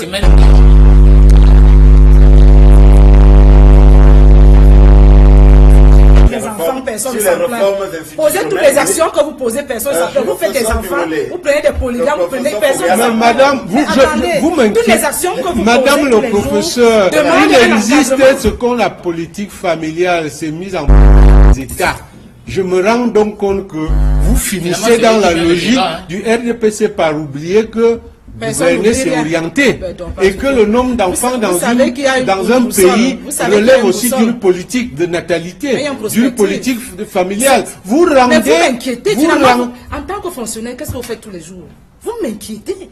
Si vous ne mettez pas en œuvre ce qui a été retenu comme projet de société... Si vous me laissez aller au plan institutionnel, je disais, avant d'aborder ce plan, je tiens à dire que M. Biya gouverne tellement bien que le 25 au soir, les milliers de fonctionnaires passent la nuit à la Belle Étoile pour essayer de prendre leur misère, pendant que ceux qui gouvernent ne se refusent rien. Rien n'est trop cher pour eux, rien n'est trop beau pour eux, Madame Biolay. Croyez-moi, c'est une chose de défendre une politique sur un plateau, c'est une chose de défendre... Permettez, Madame, laissez-moi, quand vous parlez, je ne vous interromps pas. Permettez, Madame Biolay, que j'interpelle votre conscience. Vous faites un débat de politiciennes là. Mais demain dans la rue, vous allez croiser des personnes en chair et en os qui souffrent de la politique. Vous avez le privilège de visiter les États-Unis. Nous, on n'en a pas. On peine à manger au Cameroun, Madame le professeur. Les gens peinent à manger. Vous étiez en mission certainement. Et c'est justement ces missions. On peut comprendre que les fonctionnaires nous prennent en otage. Laissez-moi aller au bout. Ne donnez pas cette caricature. C'est une Madame institutionnelle. Mais donnez vos propositions. Donnez vos propositions. Il va donner ses propositions. Non, on ne peut pas le laisser dire n'importe quoi. Au plan institutionnel. Je dis au plan institutionnel, je fais quand même observer que Mme Biolay appartient à cette élite bourgeoise fabriquée par le RDPC qui navigue entre avions parce qu'ils vont faire des missions bidons à travers le monde pendant qu'on manque. On s'est croisé dans l'avion, vous allez au colloque, hein? Et on fait les colloques partout dans le monde. Madame, et ça relève de notre métier. Je sais pas de quoi vous parlez, mais vous multipliez les missions pendant que les gens n'ont pas d'eau à boire en Guazi, pendant qu'il n'y a pas de route à Molundu, pendant que en Délélé, la lumière apparaît sporadiquement. Donc, pour revenir maintenant au niveau institutionnel, non pas au niveau, je vais dire une chose, il y a tellement de réformes engagées. Au plan constitutionnel, par exemple, il faut revoir la limitation de mandat, parce qu'un État normal, il faut sortir la gestion du Cameroun de la chefferie. Vous voyez qu'on est dans une chefferie, on a marabouté les Camerounais. Tant que les Madame Biolay, beaucoup de professeurs se réunissent et répètent encore l'ouvrage de quelqu'un qu'ils n'ont jamais eu l'occasion de rencontrer. Ils se contentent de ces photos qui pavane les bureaux officiels, qui pavoisent les bureaux officiels. Les gens répètent encore le libéralisme communautaire, alors qu'ils savent que c'est le néant. C'est le néant parce que si ça avait été quelque chose, ça aurait permis d'améliorer les conditions de vie des Camerounais, mais vous savez très bien que les Camerounais ne font que s'appauvrir. Monsieur Aïdjo a laissé un Cameroun, disait votre propre champion, prospère, avec une économie ouverte, stable. Est-ce qu'on peut dire que le Cameroun est stable, Madame Biolay? Regardez-moi dans les yeux. Dans le nord-ouest, dans le sud-ouest, des soldats meurent, des Camerounais civils meurent. Le Cameroun n'est pas stable. On aurait pu... fait partie des priorités. Vous parlez de quoi? Mais c'est un problème mondial d'ailleurs. Ah, c'est un problème mondial que... C'est un problème mondial comme tue des hommes et des femmes, Madame Biolay. Vous êtes de ceux-là qui avaient pensé que c'était normal qu'on tue une femme avec son bébé dans le dos. Aucun État ne peut rester... S'il vous plaît, ne banalisez pas la douleur des Camerounais qui vous écoutent. Ce que je veux vous dire, c'est qu'aucun État... Permettez que je m'exprime. On va terminer. Non, il ne peut pas dire n'importe quoi. Vous avez terminé. Vous avez le droit de me complimenter autant que vous voulez. Ça ne m'empêchera pas de dire que vous banalisez la douleur de ceux qui vous écoutent. Au moment où je vous parle, il y a des enfants de soldats morts à qui votre gouvernement n'a pas donné le statut de pupille de la nation, qui sont à la charge des pauvres familles. Il y a tous ces jeunes soldats qui meurent sans avoir eu 15 ans de cotisation. Donc, Madame le professeur, s'il vous plaît, prenez en compte la souffrance des Camerounais. Ne dites pas que c'est normal. C'est fait. Je n'ai jamais dit que c'est normal. C'est fait. Oui, des réformes institutionnelles. Qu'est-ce que vous faites? Cabral, président, au soir du 7 octobre prochain, le Cameroun va connaître une série de réformes. Nous aurons des réformes constitutionnelles. Monsieur Cabral pense que le Cameroun, il va engager des réformes constitutionnelles. Pour passer à un régime présidentiel. Lui, il aura un vice-président. Nous allons faire des réformes constitutionnelles sur la durée du mandat du chef de l'État. Nous pensons qu'il faut le faire à 5 ans et limiter à 2 mandats seulement. Nous aurons des réformes constitutionnelles sur la décentralisation. Je vous ai dit que nous pensons passer à la régionalisation. Nous aurons des réformes constitutionnelles sur l'amélioration des compétences du Parlement. Nous pensons que le Parlement camerounais est obèse. Nous resterons avec une seule chambre. Nous réfléchirons sur la dissolution du Sénat et la création d'une autre institution qui s'appellera le Conseil des sages, une autre chambre qui n'aura pas la même fonctionnalité que le Sénat. Sur le plan constitutionnel également, nous ferons des réformes en matière de parité. Nous pensons qu'au Cameroun, les femmes et les hommes doivent avoir un certain équilibre. Le statut de la famille n'a pas encore été suffisamment traité, il faut le faire. Nous pensons également, au-delà des réformes constitutionnelles, faire des grandes réformes en matière de gouvernance publique. Nous pensons qu'il y a beaucoup trop d'institutions qui existent et qui ne servent à rien, notamment dans le cadre de la lutte contre la corruption. Il y a des institutions que nous allons dissoudre pour n'en créer qu'une seule. En revanche, nous créerons des institutions comme le Conseil national du civisme et de la lutte contre et développement de la morale publique. Nous pensons qu'au Cameroun, la morale publique a foutu le camp. Il faut une institution qui s'en occupe. Nous ferons des réformes également sur le plan de la sécurité, sur le plan de l'armée. Cabral est en train de préparer un livre blanc sur l'armée. Nous pensons qu'il y a beaucoup de réformes à faire. Je ne dévoilerai quelques-unes. Nous pensons qu'il est admissible que 7000 hommes soient inadmissibles, que 7000 soldats de la garde présidentielle soient affectés à la sécurité du chef de l'État, alors que les populations ont besoin d'être sécurisées. Une réforme sera prise dans ce sens pour donner un autre sens à la sécurité du chef de l'État. Il y aura des réformes dans l'armée. Vous l'entendez dissoudre la garde présidentielle? Elle ne sera pas dissoute. Nous allons revoir ses effectifs, revoir également ses compétences et renforcer l'armée nationale. Nous pensons qu'on n'a pas besoin de 7000 hommes pour la sécurité d'un chef de l'État. Nous allons regresser le personnel de la présidence. Beaucoup d'institutions disparaîtront également. Nous pensons que c'est trop. C'est une institution qui peut être légère. Il y a également des réformes que nous avons pensées dans le domaine de l'éducation.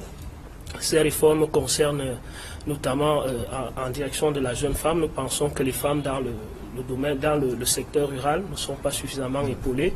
Il y aura des réformes sur le plan, notamment dans le domaine du livre scolaire. Nous pensons que le livre scolaire a encore des problèmes. Il faudra que le système camerounais, le système d'enseignement et de formation au Cameroun épouse véritablement nos us et nos coutumes. Nous allons discuter dans ce cadre-là avec les différents acteurs du domaine de l'éducation.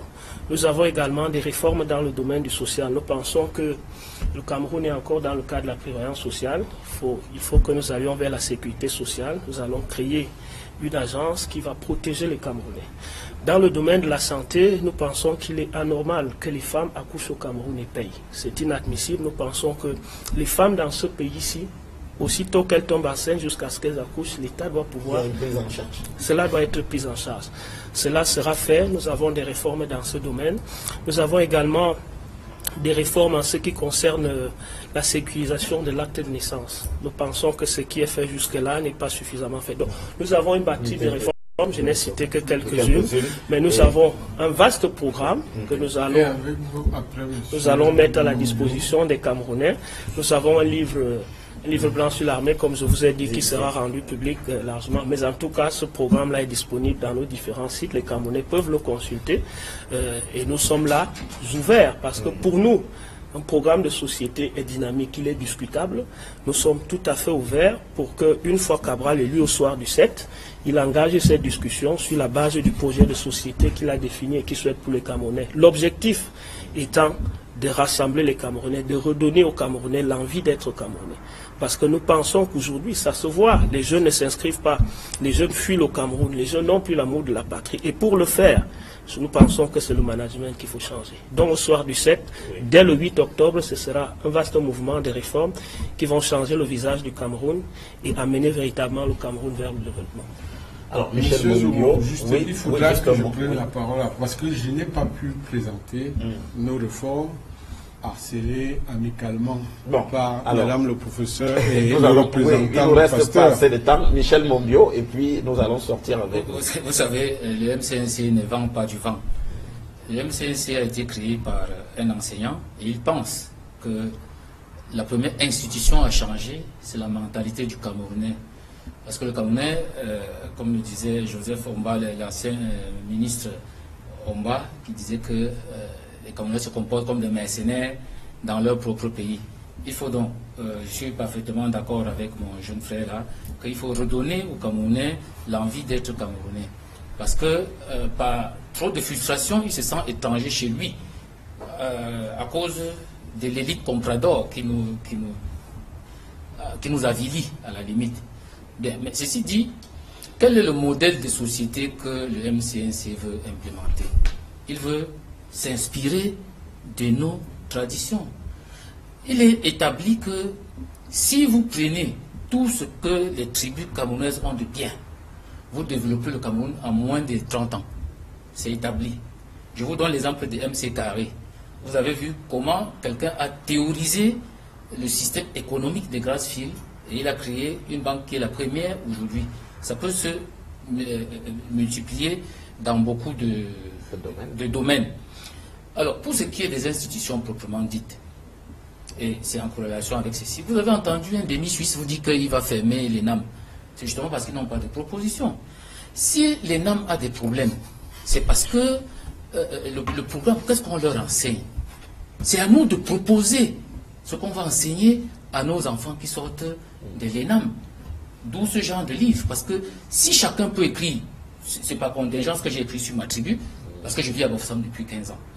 J'aurais pu écrire sur les limbo du Mongo. Donc, si nous pouvons montrer aux autres tout ce que nous avons de bien chez nous, et non passer le temps à nous invectiver comme nous faisons, à nous dénigrer, parce que la plupart du temps, les Camerounais ne débattent pas, ils s'insultent, ils se dénigrent. Ça ne mène nulle part. Alors, il faut créer, il faut maintenir le Sénat, mais changer sa forme. Il est question pour nous, au MCNC, de prendre les 50, dans tous les 58 départements, je crois, faire élire des chefs. Parce que c'est eux qui représentent les populations. C'est eux qui ont la légitimité. Parce que je vois au Cameroun aujourd'hui des gens qui cherchent la légitimité avec les armes. Ça ne marchera pas. Il y a des corps intermédiaires, comme ceux des chefs, qu'il faut revigorer. Et dans le même Sénat, il faut diminuer la quantité des gens que le chef de l'État nomme. Parce qu'il y a des gens... Donc 30 pour vous, c'est trop. C'est trop, c'est trop. Il peut en nommer 10 dans certains corps intermédiaires. Les syndicalistes, les handicapés, les femmes. Vous voyez que s'il ne nommait pas la femme qui est Bayamsela, qu'il appelle le frigo pour plus national, le congélateur national, cette catégorie de femmes qui dorment, vous voyez comment elles travaillent, elles ne seraient pas représentées au Sénat. Il faut donc que ces différents corps sociaux, ce qu'on appelle les corps intermédiaires, que le régime a affaibli. Dieu merci, il semble avoir compris parce que le ministre Atanganji, l'une des premières choses qu'il a faites, c'était de remettre les chefs traditionnels dans le sens du jeu. Et c'est une bonne chose. Le ministre Atanganji. Écoutez, la différence entre lui et moi, et le MCNC, c'est que j'ai bien dit d'entrée de jeu que nous reconnaissons ce qui est fait de bien, contrairement à vous. C'est là où nous ne sommes pas des populistes. Et vous partagez le bien. Bien. Donc, ce n'est pas mal de partager ce qui est bien. Nous sommes tous des Camerounais. Aucun de le Noir Monté n'a pas été ministre pendant 7 ans. Donc, alors, vous voyez comment il me perturbe. C'est pour dire donc que dans ce pays, il faut des institutions véritablement représentatives. Il y a des choses comme la recherche. Si vous impliquez l'armée dans la recherche, vous savez combien ils sont sérieux. Ils trouveront de bonnes choses. Vous savez qu'Internet, par exemple, ce sont les Américains. Bien. Au lieu de mettre la personne que je vois là, qui ne sait même pas s'en sortir, ne sait même pas de quoi il s'agit. Mais vous ne verrez pas les gens de l'Ouest la critiquer. Ils sont seulement forts pour critiquer. Mais on a un débat d'ethnie. On n'a pas de débat Madame, laissez-moi parler. Madame, vous ne choisissez pas ce que je dis. Allez-y, il est question aussi de créer un véritable corps contre la corruption. Et là encore, nous nous retrouvons.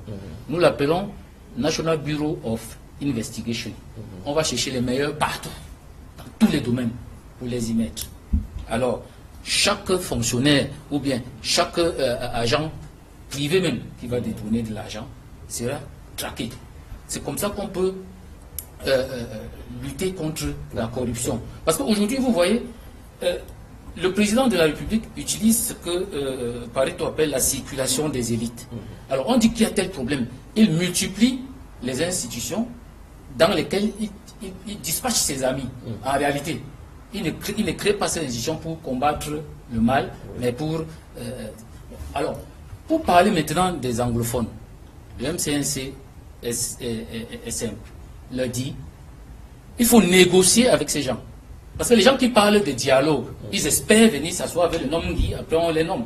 Comme ceux qui avaient trahi Fontia ont fait. Non, nous leur disons...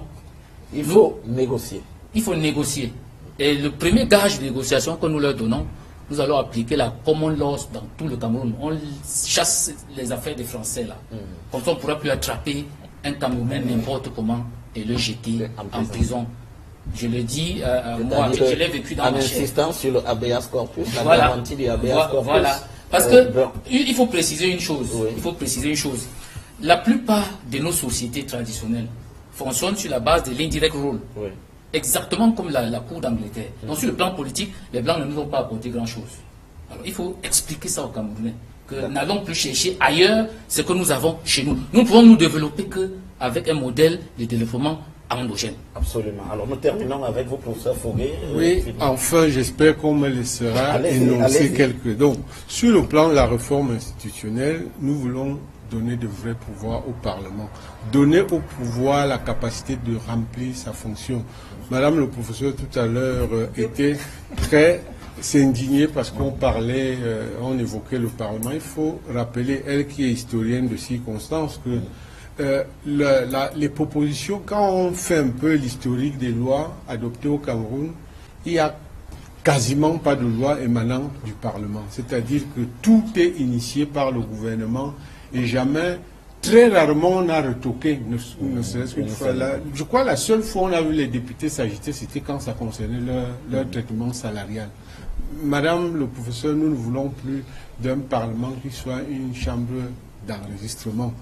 Nous voulons rendre concrète l'indépendance de la magistrature. L'indépendance de la magistrature voudrait que le président ne soit plus le président du Conseil supérieur de la magistrature.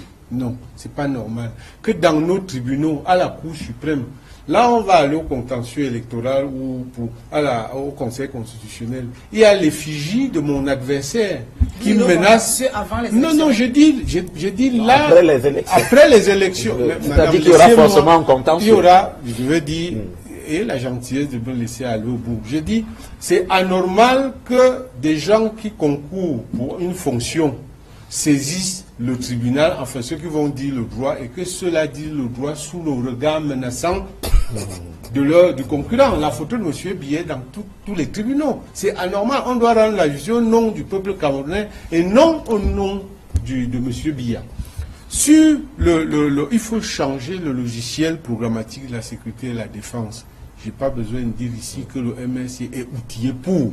Et c'est l'occasion aussi de dire à nos amis de 11 millions qu'un individu n'écrive pas le livre blanc de quoi que ce soit, encore moins de la défense. Le livre blanc...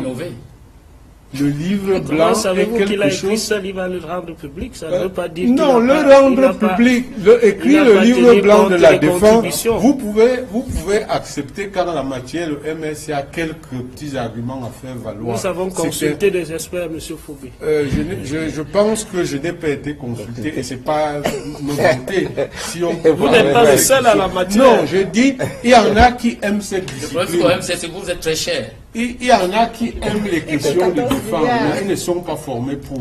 Monsieur Fogué, je peux parler d'autorité en la matière. Le livre blanc, personne ne s'assoit dans son bureau, que ce soit en défense ou en quoi que ce soit. On ne s'assoit pas dans son bureau. Monsieur Fogué, nous avons consulté des expertises. Donc, je crois ajoutez-le parmi vos experts. Je crois que l'essentiel... Sauf si vous sollicitez d'être consulté aussi. Je crois que là-dessus, ça montre qu'il faut encore une certaine texture pour envisager conduire le navire Cameroun au soir du 7 octobre. Je ne veux pas m'étaler plus longtemps là-dessus. S'agissant, on va organiser, n'est-ce pas, la limitation des mandats. Pour pas m'étaler plus longtemps là-dessus. S'agissant, on va organiser, n'est-ce pas, la limitation des mandats. Comme j'ai dit, il faut ramener l'âge électoral à 18 ans. Il est anormal qu'un jeune de 17 ans engagé dans l'armée ait le droit d'éliminer la vie, de tuer. Il n'a pas le droit de voter. C'est quand même paradoxe. Je dirais, au-delà de ça, on a des mineurs qui sont en prison. Juridiquement, ils sont responsables, mais politiquement, ils ne le sont pas. Ce sont des aberrations. Mais le RDPC a fait ça sciemment, parce que c'est la frange qui souffre le plus de son mauvais système de gouvernement. Et il faut priver donc cette frange, la population, du pouvoir de choisir ses représentants. Il faut un rééquilibrage des pouvoirs, ça c'est clair. il faut sortir du logiciel de la lutte contre la corruption pour celui de la prévention de la corruption. Il faut mettre en place, il faut inscrire les libertés d'expression, la protection des journalistes et de leurs sources d'information dans une charte de la démocratie. L'affaire Admet Abba ne devra plus se produire sous le régime, sous le mandat du président Kamto. Parce qu'un journaliste, on doit protéger ses sources d'information. Et vous savez ce qui est arrivé à ce malheureux journaliste. Le code électoral, il faut un code électoral consensuel.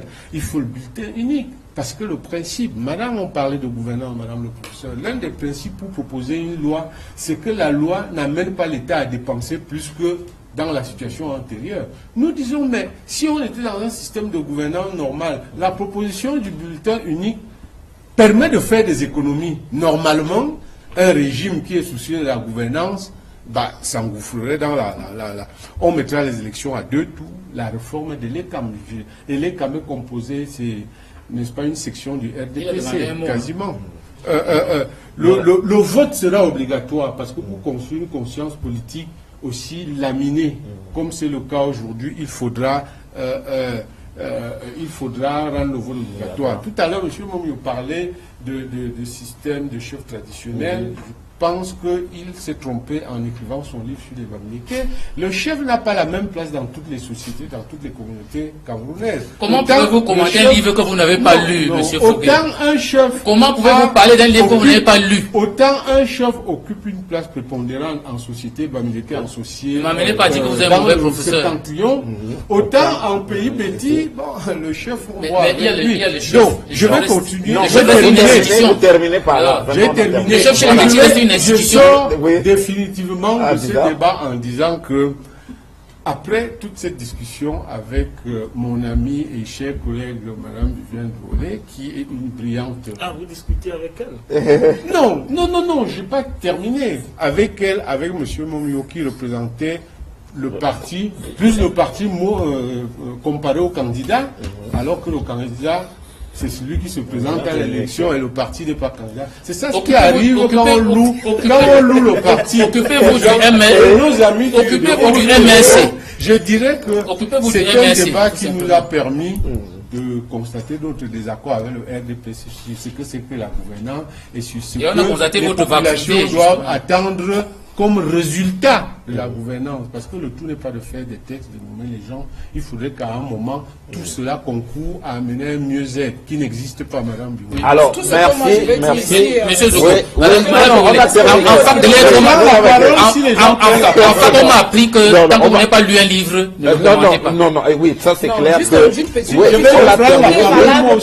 oui. En fait, les propositions, que ce soit de réforme institutionnelle, que ce soit de réduction de ci, de ça, sont arrimées à la stratégie. Et de ce point de vue, je voudrais seulement qu'on retienne qu'on a eu beaucoup de propositions sans que la stratégie ne soit très claire. Madame, vous parlez à un professeur de...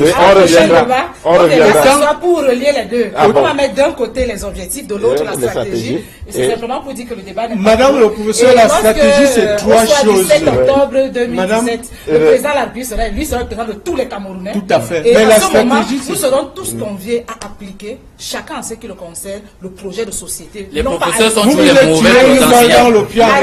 Les professeurs agrégés sont toujours des mauvais politiciens. À ne pas commettre, parce que la stratégie, c'est 3 choses. Un objectif finalisé, une méthode, une stratégie. Vous n'avez donné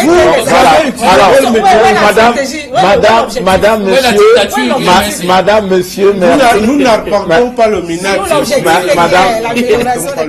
Madame, monsieur, merci d'avoir participé. Nous avons une conviction.